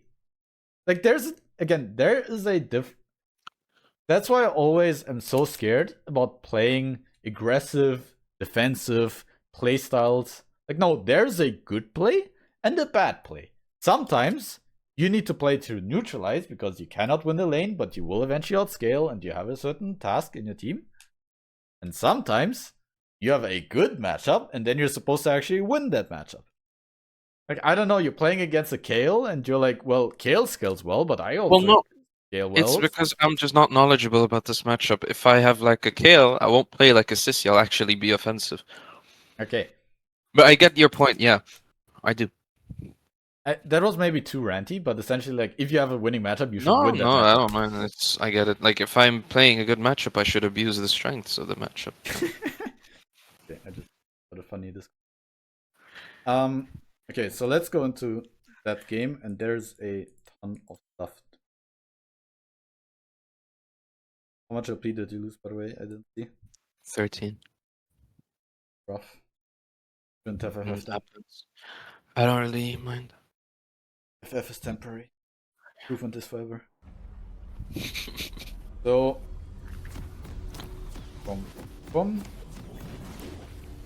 right, from level 2 on, you win. The thing about there are a lot of champions. When you trade, remember when I told you with this trade, if you go there, you need to know that the wave is in a good state. The same way, every trade, you need to be certain, like, is going equal HP good or bad for me? Against assassins, usually bad for you. But I don't know, at Talon, if you go equal HP, you can probably still dive in. Question is, who has the kill threat and who has an easier time pushing in the wave and then basing? And because Teemo has the blind that essentially removes Akshan from the game for 3 seconds, usually an equal HP trade is better for Teemo. Sometimes, after level 11, an equal HP trade might be worse for Teemo because Akshan has his ult, right? You go for an equal HP trade, you go from 2000 to 700 HP, then you ult you without a tower and you die, right? But we're level 1, we're not at level 11. So, equal HP trades are worth it for us because we are the ones who dictate the pace of this game. We get push. We get level 2 advantage. Essentially, you want to trade around this fleet footwork timer and the skew timer. Whenever you can proc fleet and T doesn't, or you dodge just the first instance of a skew, because usually what happens is first auto attack is gonna go through, but the second one is already gonna be blinded by the time you auto Q him. So he's gonna get one stack from his first Q, and then no third stack because you dodged the third Q. And or not the third Q, the Q coming back. And that is something that you can do very consistently. So Here, I'm telling you to ward the bush, right? Right. The first reason is because you saw Lee Sin here. So Yeah, we realistically, you Lee know, Sin was. they're probably going to go. At this point, he's probably committed to going for a bot gank. So we know that we're safer here. But even if not, the thing is, we have this level lead right now. And the only way that he can be safe is by going into the bush. But you need to recognize that your jungler is also doing a 3 camp. So one option of stuff that you can, for example, do is here, do an early ignite, and then even if Just you... chunk him. Yeah, just chunk him to 200 HP, viewer comes, you dive, easy kill. And then it's When he probably a split map, but... Doesn't he just recall and TP then? If I do Well, that. at least you get his TP. You then have ignite, I and guess he it's doesn't true, have 'cause you TP. can use ignite like twice or 3 times in the TP. Yeah. So. Like- Yeah. You, again, one thing that I realized as well when watching, I don't like how the camera looks. All of the YouTube comments are gonna be like, "This guy is ugly as shit."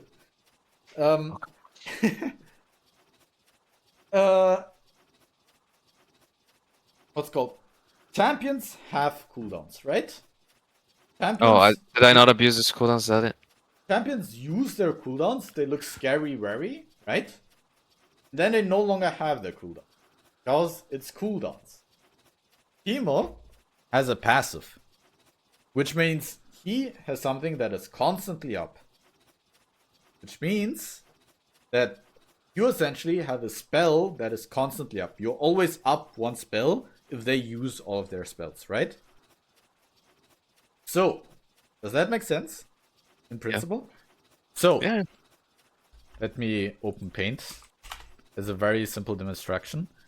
If he is 50% and you are 50% and he uses QWE, then he doesn't have Q, he doesn't have W, he doesn't have E. You used Q. I can't type Q, I guess. You use Q. But the thing is, you only use Q. You still have 2 points in E. The reason why I'm harking into this so much is because, for example, I yesterday had a guy I coached was like, well, Renekton jumped into me. He used all of his spells. And then I was 50% HP. And then it's like, oh, I'm not going to win that trade. But like, you are going to win that trade. I know. I play around cooldowns. I guess I played worse because I'm a bit nervous. Because I'm. Yeah. I streaming don't my game I don't too. want to be mean, but like, right? In this moment, right? Like, he just proc passive. He now has his passive again. He Yeah, just but proc there's a this. minion wave I'm fighting in. Away! Well, you also have some minions, and his E doesn't really do anything. So now for the next 7 seconds, all he has is auto attacks. You have your E, you have your ignite, and you have your blind in a second. So if you don't take the trade, or like if you don't all in here, he got his Q off, he got his passive off twice, and you don't punish him for using his cooldowns. You need to all in him, even though it's scary and you're less than half HP. You need to be confident that because you've got blind, you've got ignite, like But I can win the trade, yeah. 100% confident that on your next blind, you kill him here. Because you already would have gotten one more auto attack, you would have ignited him like 10 seconds ago. Like, you kill him there. He's dead there. And okay, I understand that. Same thing here, by the way. Right, the same way that you just killed him, you kill him here. Bum bum bum bum bum. I understand that, like, right, I'm the guy who played 3,000 games of Teemo, and you played like I don't know, how many did you play? 200? I don't know. I have 500,000 mastery, so make of that what you will. Fair enough. But I probably have like 6 or 7 times more Teemo games than you, right? Yeah. So that means that I've gone through these situations. I already know that. That is my advantage that I have over you. I have a lot of knowledge and pattern recognition. I know the limits of this champion. And like, if he loses that, like, I don't know why I didn't turn. I'll be honest with you. I don't know. It's I guess the pressure from streaming to. I can assure you, And That this I is why I usually don't would do like live streamings, usually. I told you, like, if you think that you get that value from it, because, like, I always hear that when I do live streamings, that I usually don't do this type of mistake. Yeah. But I guess I see now it was a bad idea, but but it's right, we're trying to learn here. So I'm not yeah, trying to dunk onto you to it's fun. Yeah, you don't have to worry about like I don't know correcting No. my mistakes. That's why I'm here. I'm not gonna get mad or anything. I know that you're not gonna get mad. The reason why I say this is because all of this leads towards now what do we learn from all of this? What is the actual result? Well, now we know in range matchups, we always want to get level 2 advantage. Okay. Most ranged champions, once their stuff is down, you've got your blind, you are way stronger than them. Your blind got buffed by 1 second cooldown, it got buffed by half a second longer duration. Most ranged champions cannot win a 1v1 against you with Ignite. Yep. So, oftentimes, if you get level 2 advantage, you are the one who's zoning them from the wave. You can very often use early ignites to force out ATP. Because, for example, if you force out ATP there, then once the wave comes back here, like right, you crash, you base, he comes back, you're gonna have ignite somewhere between level 4 and 5. The wave's gonna be here, he no longer has TP. If Viego ever ganks him there, then the game over. For example, or you kill him, his game is over. So early ignite, forcing him to base, and playing around cooldowns is like the main takeaways that I want you to learn from here. And then once again, you have knowledge of the enemy jungler. You are saying, right? You told me, isn't this okay? I'm fine with playing safe, with getting minions and everything. But yes, it was fine. You can still win the game.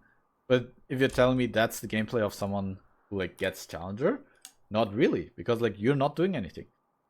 What you are, I kind of forgot to do this in this coaching, but I can take off my pen. What your job is supposed to be. Someone in chat asks if he had ignite, would it be different? Yes, it might be slightly different in terms of what fights you can take.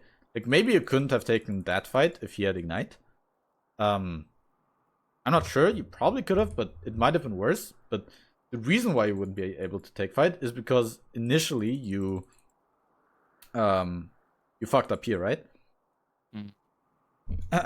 So let me repeat that. The reason why this play doesn't work if he has ignite is because this play was bad. So then we would need to focus on this play, and that play is, yes, you just ignite him early, level advantage, you force him back, and then you dive him under the tower, he loses his entire wave. Simple, right? So, what I was trying to say is that, yes, you can stand over here and just CS and crash and base. And then you've got like somewhat of a freeze here. But like what you're supposed to do is stand over here and stop him from attacking the minions. Deny every CS that you can. Try to trade equal HP because you are the one with ignite. You are the one with the crashing wave. Right? If you can, always try to, if you can trade 1-for-1 with ignite under his tower, go for it, right? Because he's gonna lose counter minion then. So again, I understand what you're trying. I know the same way you said I don't have ADHD, that you're not a pussy. But it is again, for most players, I would even say like it is okay to just do the consistent play that is low risk that gets you into a good wave state. It's okay to do that. But we are playing at a level where we need to get every advantage that we can. And this is not a hard thing to do. I understand that you lack experience in Akshan matchup, but right, that's what you got. And if you poke here, very high chance that you can threaten a dive the same way that you did afterwards. Right before the game ended, essentially. The thing is, you're not allowed to let him keep auto-attacking the wave because he gets double lifesteal on every auto-attack.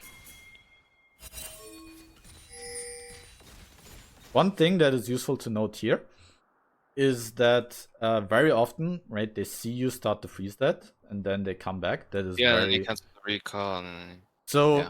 I know you know the rule about like 4 minions. Usually, I would start to thin out the wave way more, because it's not even that bad if you have a slow push, right? He's still going to lose at least one wave, and then you've got a big slow push. Maybe you can dive on it, etc. So here I would already be killing these 2 minions, with the thought process of, if he comes back, you now have an item advantage, you've got pot advantage, and again, you should still be winning trades, because, you know, you're stronger. Like, if you weren't winning trades, then holding it here and standing back, like, I don't know, if you somehow got into the spot against the Jayce, then I would be like, oh, okay, if you trade too much, he's just gonna TP and then kill your ass. But you're playing against Akshan. He's not gonna do that. So, essentially, I would be thinning out a little bit more, and then once he actually arrives, still just more aggressive position. I could understand your train of thought if you were like, I'm worried about him chunking me and then basing and TPing, and you not being able to hold the wave off. But that would be less of a problem if these minions, for example, were already dead. And again, using, like, having aggressive positioning to force him back to use his TP. Right, you were worried about, like, what if he TPs back? Well, imagine he's in the same spot as he is in here, but without TP. Just, there are worlds where these situations happen. Then he's like completely screwed. He needs a TP as a safety measure. Forcing out TP, especially in ranged matchups, is very big. So honestly, I probably would have all-in him here again. Again? Do you see the all-in? Okay. Nope, I don't. So, I don't. Maybe chat's gonna call me crazy. He's not. If he had level 5, so he only has level 5 on the cannon, and if we fight, then the cannon is not going to die, right? I don't see it. I really don't. I'm trying to, but After this Q, this is where I would decide to all in. you would all in him here because you wasted Q. Does he have flash? Wait, he doesn't have flash. Then I for sure. It's not that he wasted Q, it's that he used it, and now I know 100%. Right, I know how the next 7 seconds are going to look like. And then the question is, can he kill me in the next 7 seconds? My answer to that is no, I don't think so. He is currently blinded. With his E, is there really no way he can? His E If he uses E to run. his E deals less damage than what's called, than just auto attacking on level 1. Okay. And you can just block his E. He doesn't have flash. So, like, you literally just walk into him, you ignite him, and you take your pots. Which, by the way, again, taking your pots early. Like, if you take your pots early, 1,000,000% I'm confident you can do the all-in. Now, it's slightly more sketch, but it still just works. Like, see, like, you are more or less trading, right? Yeah. The entire time. You've got 500 HP right now. You're telling me in 3 seconds he's going to deal 500 damage with his minions? I don't think so. Especially with your pots and energize back, right? But he has no way of running. He can't E if you're body blocking it. He doesn't have flash. So you just... Okay. Like, maybe after the situation's over, you can see how, yes, this is an all-in.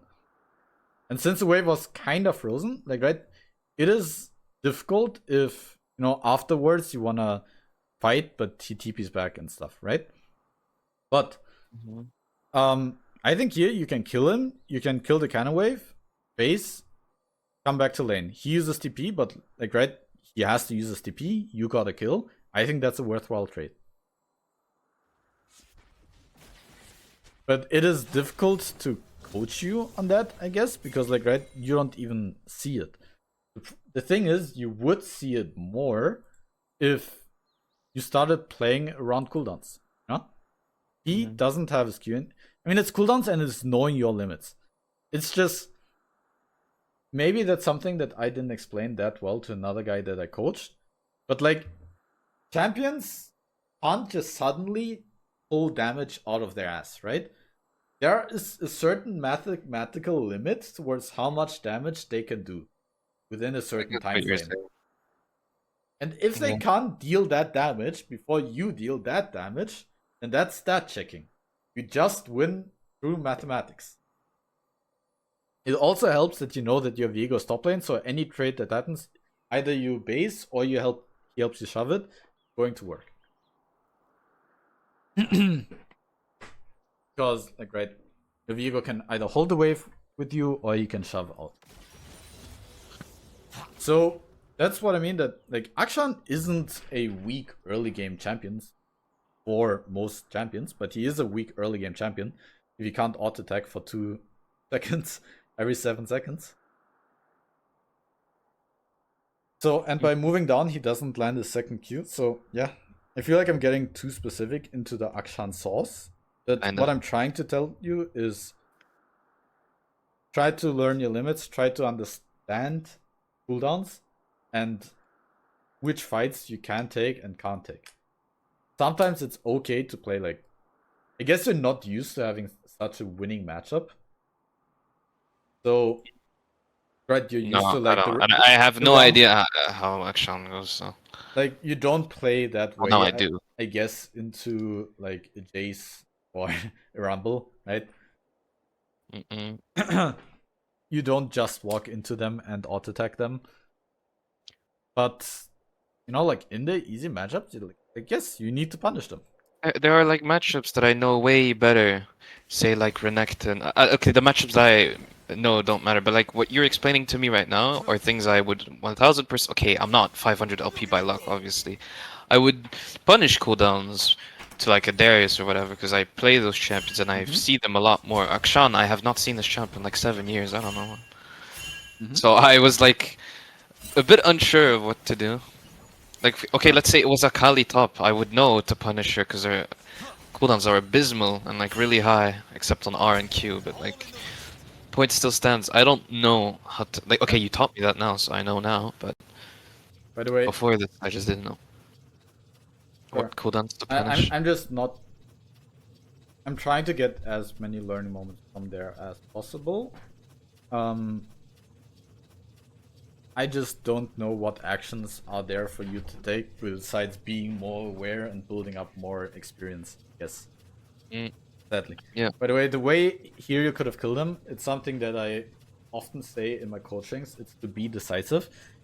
It looks really cool, right? When you walk back and then you walk here and then you walk forward and then you walk here and you're like, oh, you're spacing. But a lot of the time, it is just about stat checking. Like, if you go for a kill here, that means that he doesn't have enough damage to kill him before you kill... For him to kill you before you kill him, right? So any step back that you take is an unnecessary one. So, the way you could have killed him is that if you didn't take that step back, I think you could have flashed after him and done one more auto attack on him in his hook animation, then killed him. But that's like super tiny. Essentially, what I often like to see from people is when they do like really decisive calls. And like, for example, this isn't... That's something... Like, there is only a certain amount of time that you have to like process information, right? And you're also listening to me at the same time. Like, every click that you move is kind of a decision. That's kind of very dramatic. In retrospect, I would not follow on this. I don't know why I did. My mid lane has no prio. And my jungler should just get one grub and get out. The thing is, you want to minimize the I don't know as much as possible. Yeah. You should make a plan. And the second that he jumped away here, you should be making a plan, right? It's a lot easier when I'm not talking in your face, but your plan, very simple, push the fucking wave base, right? If you make the plan to fight Herald, then you need to look mid lane and like soak all of the information and try to help with the grubs, right? You need to fully commit onto. The thing is, it is the incorrect play here. But like doing the wishy-washy, let me help, and then nah, let me not help, I mean, it is Yeah, okay to like that's terrible. revision your plays, right? Like seeing, oh, I thought this would work, but this doesn't. Fuck it, let's bail out. But in general, like thinking one wave ahead and making a plan whenever you have time, and especially like after a kill, after a death, after reset, like while you're here and walking back to lane, you're like, okay, what am I playing for? What's my plan? Am I trying to push? Am I trying to hold it? Am I looking for a kill? Am I not?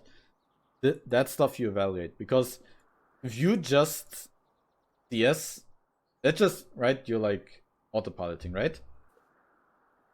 Uh, I'm not saying that you're autopiloting right now, but let's say you're just playing a video game of League of Legends and you're just pushing this, chilling. Then you see, oh, he's on grubs. Okay, let me go in here. You're going to be very inconsistent, and everything's going to be coin flip if it works or not. no, I need to like. I always think about. Okay, always. I usually think about like whether the play would even work in the first place, and if it doesn't, I just tell them to not do it. And if they Yeah. still do it, and it fails, and it's not my fault. The thing is, these tiny inefficiencies, like I even see, like, right, you were planning on recalling anyways, but again, that's where decisiveness comes in. Yeah, no, I get you 100%. I know about this. Through this happening, you're not in time to be here, and once again, you lose control of having the wave here and zoning Akshan away when he doesn't have TP. Like, small stuff like that, or also, I think when you recall here, spend a pretty Yeah, I long spent time, a like, yeah, because I was like, asking for like the item sure. that you would But go. in general, like, right, you're Oh, here, in general, I leave base instantly. you should already be here. Yeah. And like that, all of these small inefficiencies, they add up. Again, you want to become like one of the best, you need to start decreasing mistakes. Like, Optimizing. Yep. so like, you can't say that you did your best to get challenger if your build is incorrect, your items are incorrect, if you leave the base late, if you don't take your potions, you don't flash abilities. Like, you can sometimes not know that like you can get a kill, right? Um like for example here, not going for an all-in, that's like, okay, we've got a disagreement in opinion because I've got more experience. That's fine. But like, it is unacceptable how in other games that I watched, you take your pots to late. This game you also took your pots to late. Like, this fight you took your pots to late, and this fight you took your pots to Get late. used to it. I'll like change this habit. Like, this is very easily replicable stuff you can work on, which is not. I saw this in another replay as well. Leave the base earlier. Activate W when you're running back to lane. Plan out your waves beforehand. Take the actual pots. Play around cooldowns. Like, all of these are small steps that then add up together to, you know, our gameplay by itself might not be that different, but I just do way better decisions and I do them more efficiently. Yeah. It's kind of And what I expected. by the way, I got raided. Thank you, McBase. Thank you, King Kimona. A frequent chatter in my chat. I'm currently coaching someone on. So, I think watching this more is honestly kinda. It's point. I understand what I did wrong. So the thing is, we've got like 50 more minutes, let's say. Would it be okay to like go through a replay of yours where you play against Aatrox or something, so I could stop banning that champion and Sure. play against? I've got an. I don't think I've got a replay here, but I've literally got more. Like, I win against Aatrox so much that I literally. It's by far my most frequent YouTube video. And I actually don't know how to name the matchup nowadays. Like, what I should title my thumbnail, because like I can't do like another Aatrox. Actually, I don't upload a lot of games because they're against Aatrox, and I'm like much against. It would be nice. I don't really mind if it's all against Aatrox. I would just like more YouTube videos because I don't really like to watch Twitch, and I usually like time. So this one you can watch Consecutive later on. times. This is also a master player, but NA, who just picked up Oh, Teemo. Zwag. Yeah. Yeah. It was also against Aatrox. And he also So we can watch this, but in this one, I actually get kind of shit on. I can tell you like why I get shit on and what my mistakes are. I watched this video. Okay. So then, boom, boom, boom, boom. I can talk with you in general about this matchup, which is Never this looks so. What? There's so little space here. Yeah, it looks really small. Like, what the fuck? It's so tight. Okay. So, in this matchup, you always win the first like 3-4 levels. First of all. By the way, is this still like accurate, this rune page? You would still go this, yeah? Yeah. Okay. Unflinching is dead, so I mean you go scaling HP now, but celerity is nice. Please. Okay. So you always win the first 3 or 4 levels. You can take shit trades. Like, have you seen ADD play against Aatrox at Worlds? No. So there was a pro player at Worlds who picked Teemo into Aatrox, right? And he somehow played the worst Teemo into Aatrox that I've ever seen in my life. Which is, he got pushed in the early game, right? Reith went into the bush. It already began things onto afterwards. But once again, first of all, like, how is he here? He should always be here. I think he gets hit by 1 or 2 Qs. That's why he's taking a pot. into the bush. Like, that's why he's chunked here. Because he somehow went into him and got hit by 2 Qs. When you can always dodge the first Q if he's just walking at you at max range. And even if you don't dodge it, you can afterwards always dodge the second Q. So the fact that he got hit by both Qs is ridiculous. Then he gets pushed towards this and gets bush. a full combo onto him. Then right afterwards, as he gets ganked, he gets hit by 2 more Qs. Yeah, essentially this is me doing a recap of another video that I made. You can watch the entire. I have like a 2-hour video where I trash talk his How up gameplay. to date is it still, considering it was 2 years ago? It was a year ago. And in general, Kind of to try and right, get he the walks win up with. here This for is no reason. just trying to. This is not really one. He gets hit by But he- this by the second Q. I get ganked by my dog. Lost. Something really illegal happens here, I think. He's punished. He goes into his melee range, so he gets passive auto attacked, right? Oh man, I'm yapping so much. He tries to kite him back, but Yeah. he has higher base movement speed. Now he goes towards the And, wall, like, so it's he has no way of dodging. And it's the worst case. Yeah, so he kind of just bones himself over here. Yeah, and at this point, like, this is not how the lane is supposed to go. You can very, very easily, right? If you see this, you might be like, oh fuck, the matchup is rough. Like, this is what happens when the best Aatrox players play it. But no, you can very easily get push here. I dodged the first Q there, so I could just run from him. And sure, I get hit by the first Q, but I never get hit by the second Q, and now he doesn't have Qs to what's it called, to push the wave or to CS with it. So getting hit by 1 Q is completely fine since the cooldown is like 18 seconds or something. In general, early trading is fine because you've got refillable potions, so you can just trade it away, right?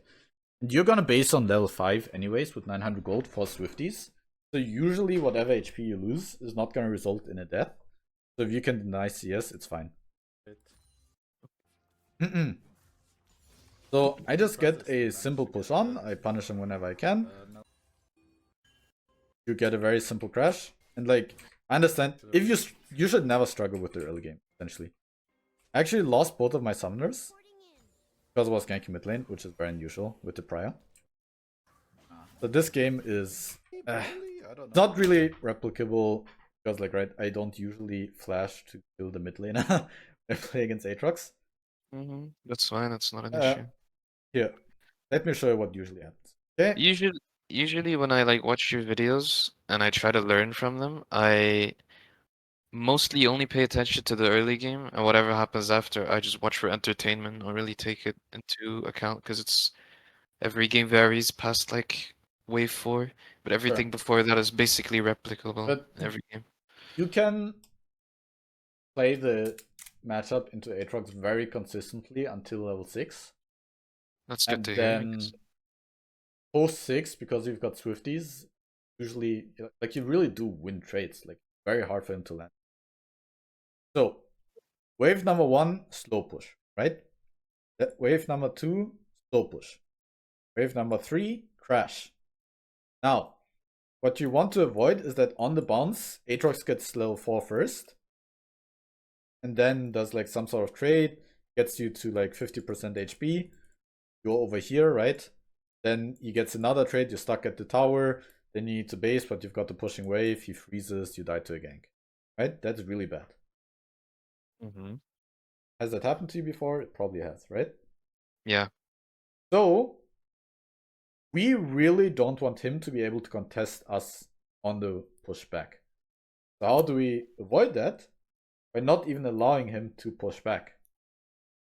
Go perma Very push. simple. Yes, just perma push. Okay. You ward deep, but like most of the time, like when the 4th wave arrives, just auto attack the wave. And if you are able to kill the first 3 minions, then well, that wave is not gonna push. And what I like to do against Aatrox, like I like to harass him under the tower whenever I can. Aatrox is extremely shit at chasing under the tower. So I push like the 5th and 6th wave, just constantly auto attack all of the minions until I've got 900 gold. Then I base on level 5 on a crash with Swifties. I come back to lane. By that point, like I'm soon level 6, I can shroom here. I've got Swifties, so his W can never force me to be yanked back. I've got Fleet Footwork, and like then you just start dodging. Then you have like the most common Aatrox trading patterns, which is like, right, he does his Q1. Q1, Usually W, he misses. Q2. And then he does his EQ2. That's super common. Sometimes if he misses his Q2, he's like, oh, I don't have enough range for Q3. I'm actually gonna EQ3. So you need to space the Q3 as well if he misses the second Q. One thing that's important to note is that when Aatrox does a slash, right, the max range of the slash is actually smaller than your max range. So if you walk up to him and he uses E, you can literally just auto attack him because his slash cannot hit you. Okay. Small exception, it's like very on the edge if he does like a sideways slash, to extend. Yeah. Then it's like slightly The closer, opposite. but even then, usually you can just auto attack him. So the second that he has E and uses the second that he uses Q and his first E. So for example, I mean a very common trading pattern is Q1E, right? You're at max range, but he does a big Q1. But that means that he doesn't have E anymore. So then you literally can just auto attack him at max range. He cannot trade back because he cannot land. He cannot land this Q2 if you're at max range. And yep, you try to heal up. Like if he has a bunch of lethality and the comet at level 9, his Q1E is gonna deal like 200 damage, 250 damage. At that point, you want to try to avoid it. Like with time, you get into Aatroxes who do like diagonal Qs and are way smarter about holding their E and redirecting it. But in general, like that is stuff that can be learned, and Teemo ends up being a Aatrox counter because Aatrox can't avoid this scenario really. Besides with ganks, but Aatrox kind of sucks at setting up ganks. He cannot stop you from the 3rd wave crash, and it's very hard for him to avoid you basing on 900 gold. Then until first item, it's very hard for him to punish if you play respectfully at max range. Well, yes, it is difficult to actually kill him, but you definitely have like punishing windows. I guess the thing is like, again, if you do mess up any of these things, for example, I don't know, you do get hit by Q2, he heals up and it deals like a ton of damage and you don't have sustain and this and that, and like Yeah, but either the difference is you can, let's say, right, you mess up, he has 60% HP, you have 40%, right? That's a bad spot to be in for Teemo. The difference is that the Jayce is always gonna Q on your ass and kill you. A Rumble is gonna slobber over his keyboard and kill you. Cassiopeia is gonna land 1 Q and kill you. then Annie is gonna press QW and kill you. Aatrox cannot guarantee a kill onto you. He has abilities that you can flash. You can dodge it. You can win this. Versus. Okay, I'll try then. You can't win it against a lot of champions, but you can into Aatrox. And like it is annoying, but like compared to the alternative and like the fact that there's actual skill expression, you know? Because like you can't. This is very consistent. This 5th, 6th wave crash basing on 900, it's very consistent. Then with how much movement speed advantage you have with 2 points in W, celerity, Swifties, like you get to have fun in the matchup. He has to struggle with hitting you, while you can dodge all this shit. And yes, if you have like 500 permanent movement speed and you get hit by telegraphed abilities, then yes, you deserve to lose the lane. But even then, like you can outplay it. There's a lot of matchups where you can't. I see. Which is why I like the matchup. I would never ban it. Okay, then I'll stop banning it and get better at it. And I can try to help you in the matchup if you have replays of it. Even without even without payment, if you send me a like, hey, I tried your advice with pushing in there, but he did that. Why didn't it work? Like, I'll give you an answer. Okay, nice. I'll like, I don't. It really sucks because I had all of those matchups except Aatrox in the previous patch. I didn't know Yeah, it it would sucks update. that they get removed. But yeah, okay. So, I mean, this was insightful. Still. I hope it was. Yeah, it I do was. this Except to I have to say, I believe you went a bit too in detail about Akshan. I know my gameplay was shit, but I got the point. I think you just Sure. went a bit too in depth on it. Sure. But other than that, Feedback take. I think it was good, especially the first hour. Okay. Well, I know you don't want an apology.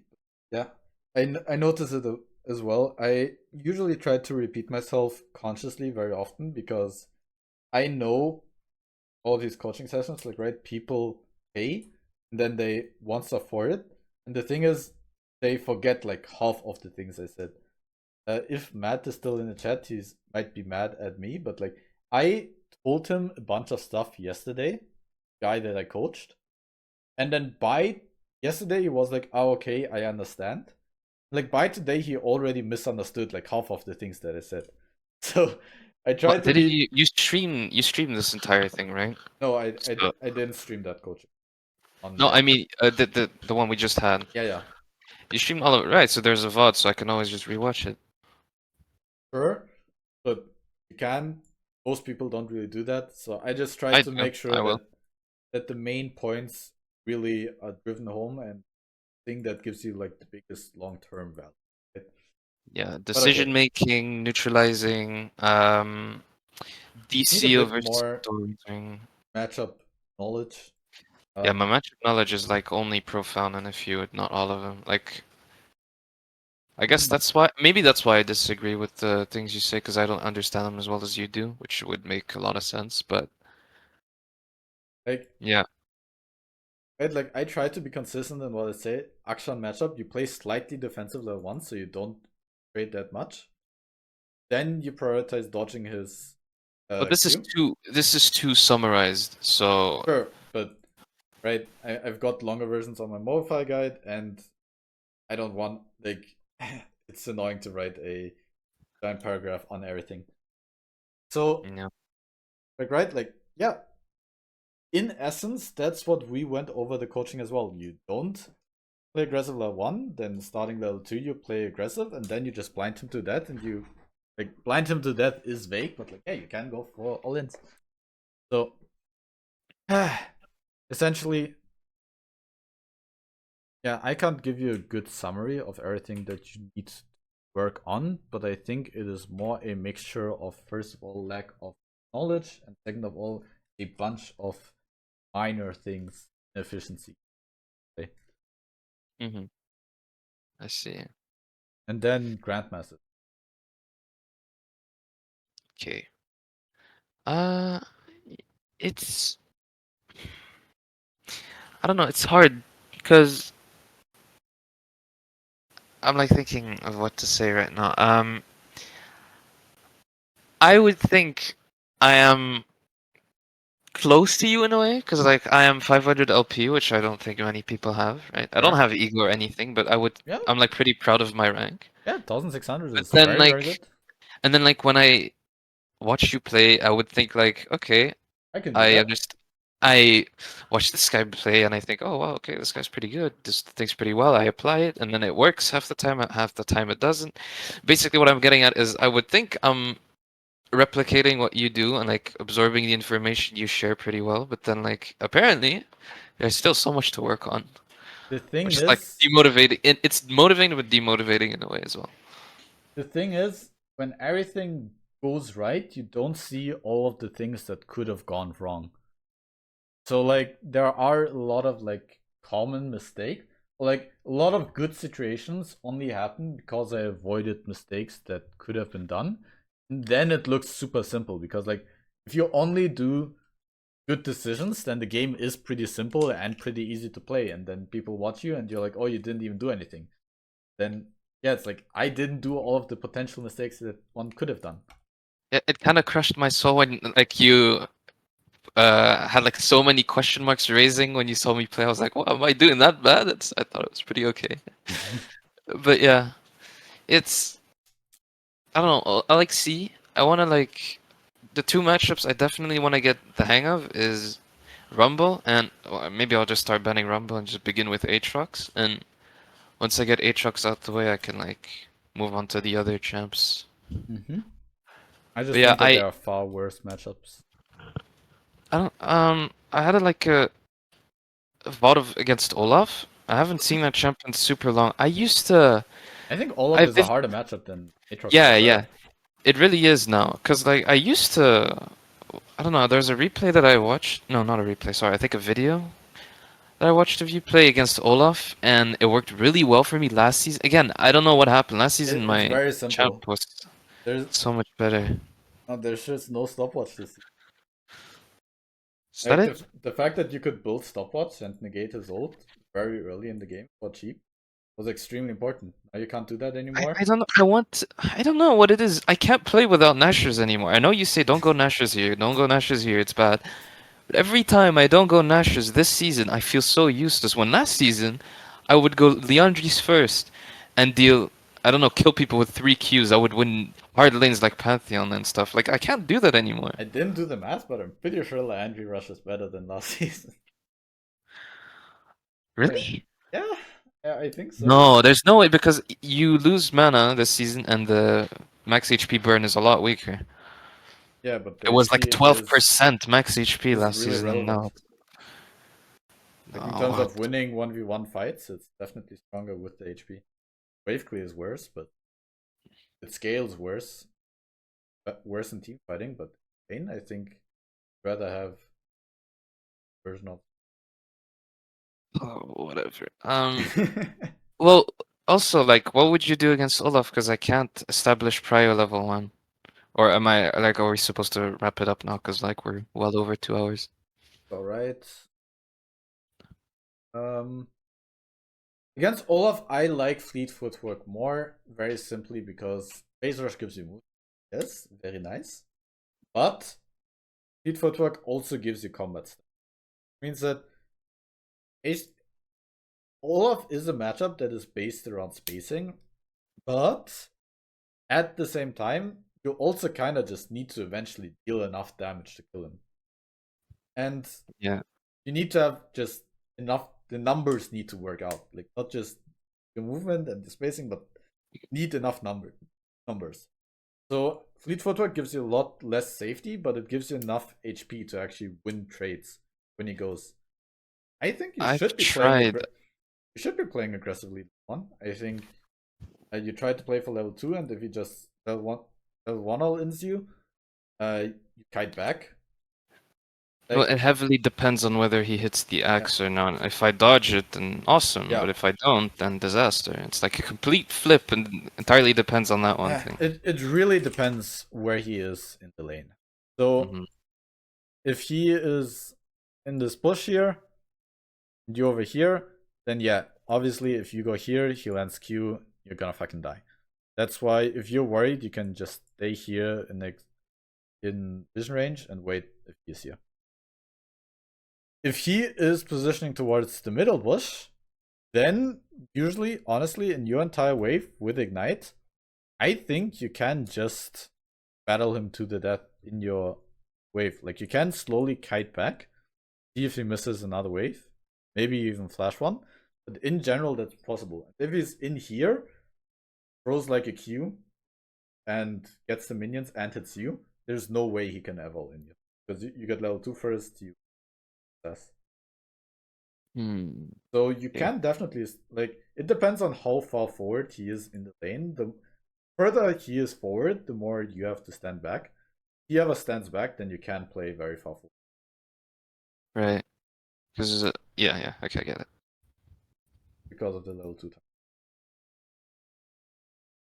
Yep. Okay, thank you. Yeah, I think Alright. like, for example, this game, like, you're not gonna get any damage off. Of course the entire team is behind, but like, you've got no frontline besides Braum. And you've got a Syndra ult, you've got a Rek'Sai jumping onto you, Olaf. Like, Zhonya sucks to build first item nowadays, but like, you can't build natural. You're gonna die on every engage that they do. You have to go Zhonya Landry. It's such a comfort item, okay. The Leandri thing is is just not... like, I know it feels worse, but like, yes, the comp sucks to go against you. But like, going Zhonya is the tiniest L. I don't like building Zhonya, but like, you have to. Fine, I'll like start consulting your guides, I guess, like your setup, and like get used to them again, and see And how I can. sometimes Taijis is good. Like, he is also challenger. Like, it's good Yeah, in yeah, I this know. game. It's good in this game, but you can't do it every game. Well, I wish I could, but yeah, you're right, I can't. It is okay-ish in this game, but usually Ziri kinda. Let's see where you. It's okay in this game. They have kinda high range, but you also have a bunch of shielding champions. If you have shielding champions, it becomes better because they deal with this for you. It's decent in this game. I mean, yeah, it's decent in this game because Volibear has a rough time punishing you. And then in drops fights, it can help against him. I would prefer Fleet Footwork here. I think it's kind of difficult to make work, but you do have very good frontline and an enchanter. That's why it is Look, actually okay here. there's another Olaf lane there, and then I went Swifties with Fleet instead, and that time I won. Yeah, But that because time I like, did. No, but that time I did get like what, like 4 ganks or something, so it was just jungle diff. but even without jungle diff, like in late game teamfights, auto attacking them, they have a lot of disruption. They've got CC. Yes, you've got a bunch of frontline, but like, it is because they have so much frontline and they have also Stack Rumble Olaf. Nashor is okay-ish. Yeah. Yes. But like, just an AP setup would also. I feel like there's no item that will make you able to kill Olaf no matter what. Sure. Does get very tanky. Basically, what I'm trying to tell you is you don't need to just only do my setup. I also use happy setup when it makes sense. There are games where I think my setup Where is it's the setup. just, yeah. Going Fleet with PTA, I feel like going Like, there's Fleet with Nashor is often very risky. a champion that I absolutely hate to play against is Riven, but I watched your video where you played against Aloys, and you went Leandri's first instead. Like, I was like, okay, that's like the only matchup where I actually go like, okay, Nashor's here is probably just my... I've I'm been just being saying this picked. since season 6. I'm telling this to IG as well, and IG is then like, nah, if I buy HP, she I still think kills I me. think I But think like, Leandri. No, I think Leandri's way better with bone plating and Leandri. I think I've never had an yeah, easier time playing against Riven. yeah, like, you It just was stack really HP, she can't all in you, you win every fight. Like, it's so you've helped me with that one as well. So I don't know. I guess for YouTube, please try to like upload more Rumble. Maybe the niche Vladimir ones. No one really plays Vladimir top, but haven't played I against can't it win in a that one. while as well. And yeah, I can actually even show you. It's like every game that I thought was maybe YouTube worthy. and then I made it for like I'm making a list and so that my editors can check. Yeah, then I've got like a list. I give like a small note.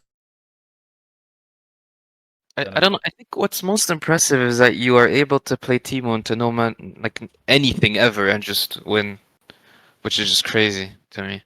Oh yeah, because the That's champion is that's like fucking broken if you play it correctly. it's broken, but like, why is it not that broken in my hands? Come on, man. I mean, it's like you you need to. So maybe that's like you wanted life coaching. Well, now I give you life coaching. It's kind of like like you want the same amount of skill that I have on this champion without putting in 6 times as much effort. Oh, I'm done. No, don't say that. Like, I don't think that was rude. I mean, maybe not in terms of effort, but in terms of like to be as good as me, like a reasonable assumption. Like, of course, I give you knowledge that like accelerates your learning faster. Like, I had to learn things first, so like you can learn faster. But like, like I've got 6 times more champion match history than you. Yeah, but I'm willing. I'm not just hoping to just wake up and be good. Like I put in the like. Okay, to put this into perspective, when I found your channel, I think I was like gold or something. Hey, that's good. So it's been a long way since, but I I don't know. just mean like when you say why isn't that it as good Well, in it my was a hands? joke. Obviously, it's not as Okay. good in my hands because I'm just worse. But yeah, I just like, for example, I want to take up painting, and then like I can't compare myself to people who've like painted for 10 years, obviously, because like I can't not painting, drawing. But yeah, essentially, it takes time. It's okay to lack knowledge on stuff. I hope I was able to. Your wait, feedback on Akshan has been noted. I think it's funny because I'm going through your match history right now, and you're losing against the exact same champs I would lose to. I see Aatrox, I see Rumble, I see Karma, I see another Rumble, I see Cassante. Like these are all champs I would Sure. just, I don't But know. like, if we look at this game, right? Yeah. I died to a Javan for Cheese Gank, and then to Jinx Rocket, and then I fell behind. If we look at this game, I actually just got destroyed by the Lowy. I have no defense here.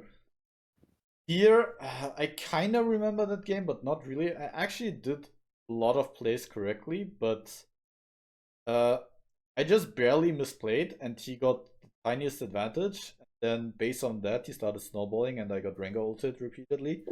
And because our team was also losing, couldn't do anything at some point. Here I think that was an Orianna top lane. I was actually winning lane, but then we couldn't do anything again. This game, I was winning. As far as I know, I got a big CS lead and like big advantage on them in general. But we had in LeBlanc that went AD into an Aurelion Soul. The Aurelion, like I remember our bot lane went like 5-1 lane, and then fucking I think this is Flucket. Flucket just went from like 0-5 and like they were just completely useless. Like the only one where I lost because of the matchup was kinda Jayce. Okay, Lawi I got stomped because. But how do you not go Nashers into Cassante? How? How is the game playable? Tell me. Because you don't need to kill Cassandra to win the game. Okay, but like Other people are gonna kill Cassandra. you If he can't ever fight ults, he back, is loses. what I mean. Yeah, but like you punish him, you get a big CS lead, you get plates, and by the time that he gets too tanky to no longer be able to fight back, you're already in the mid game. You just shroom waves and I guess my mindset is wrong. like Ah, the so much. alternative is going a build that maybe barely is able to kill him and then being useless in every single team. Like, I don't know. I watched Taiji and he said to go Kraken Slayer into tanks because you bait them into building MR and then the Kraken is like a surprise factor or whatever. And I tried it, and if you go to my match history, you'll see I have a few games last patch with Blade of the Ruined King, with Kraken, with I don't know, just Kraken into Ornn, Kraken into Cassante, whatever, and it worked wonders. It did super well. It did really, really good. I did again, it into Volibear as well. that's what I mean. Mappies, setups can work. First of all, Volibear is more of a booster, in my opinion. Into boosters, Right? it's Yeah. often very good.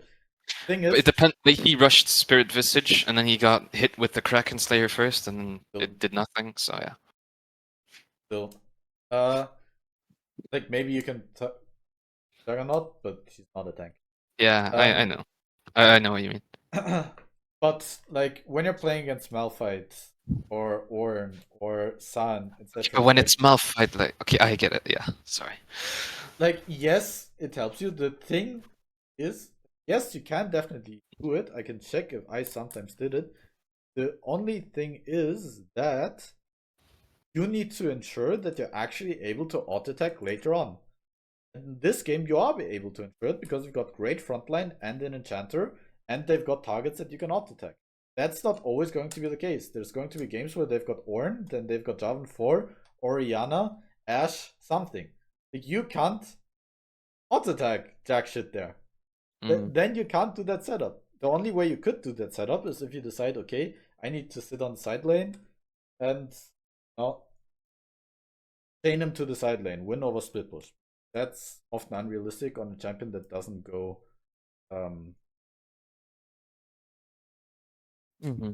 So, okay, we're 20 minutes over, but of course, Yeah, it's fine. You can wrap it up now.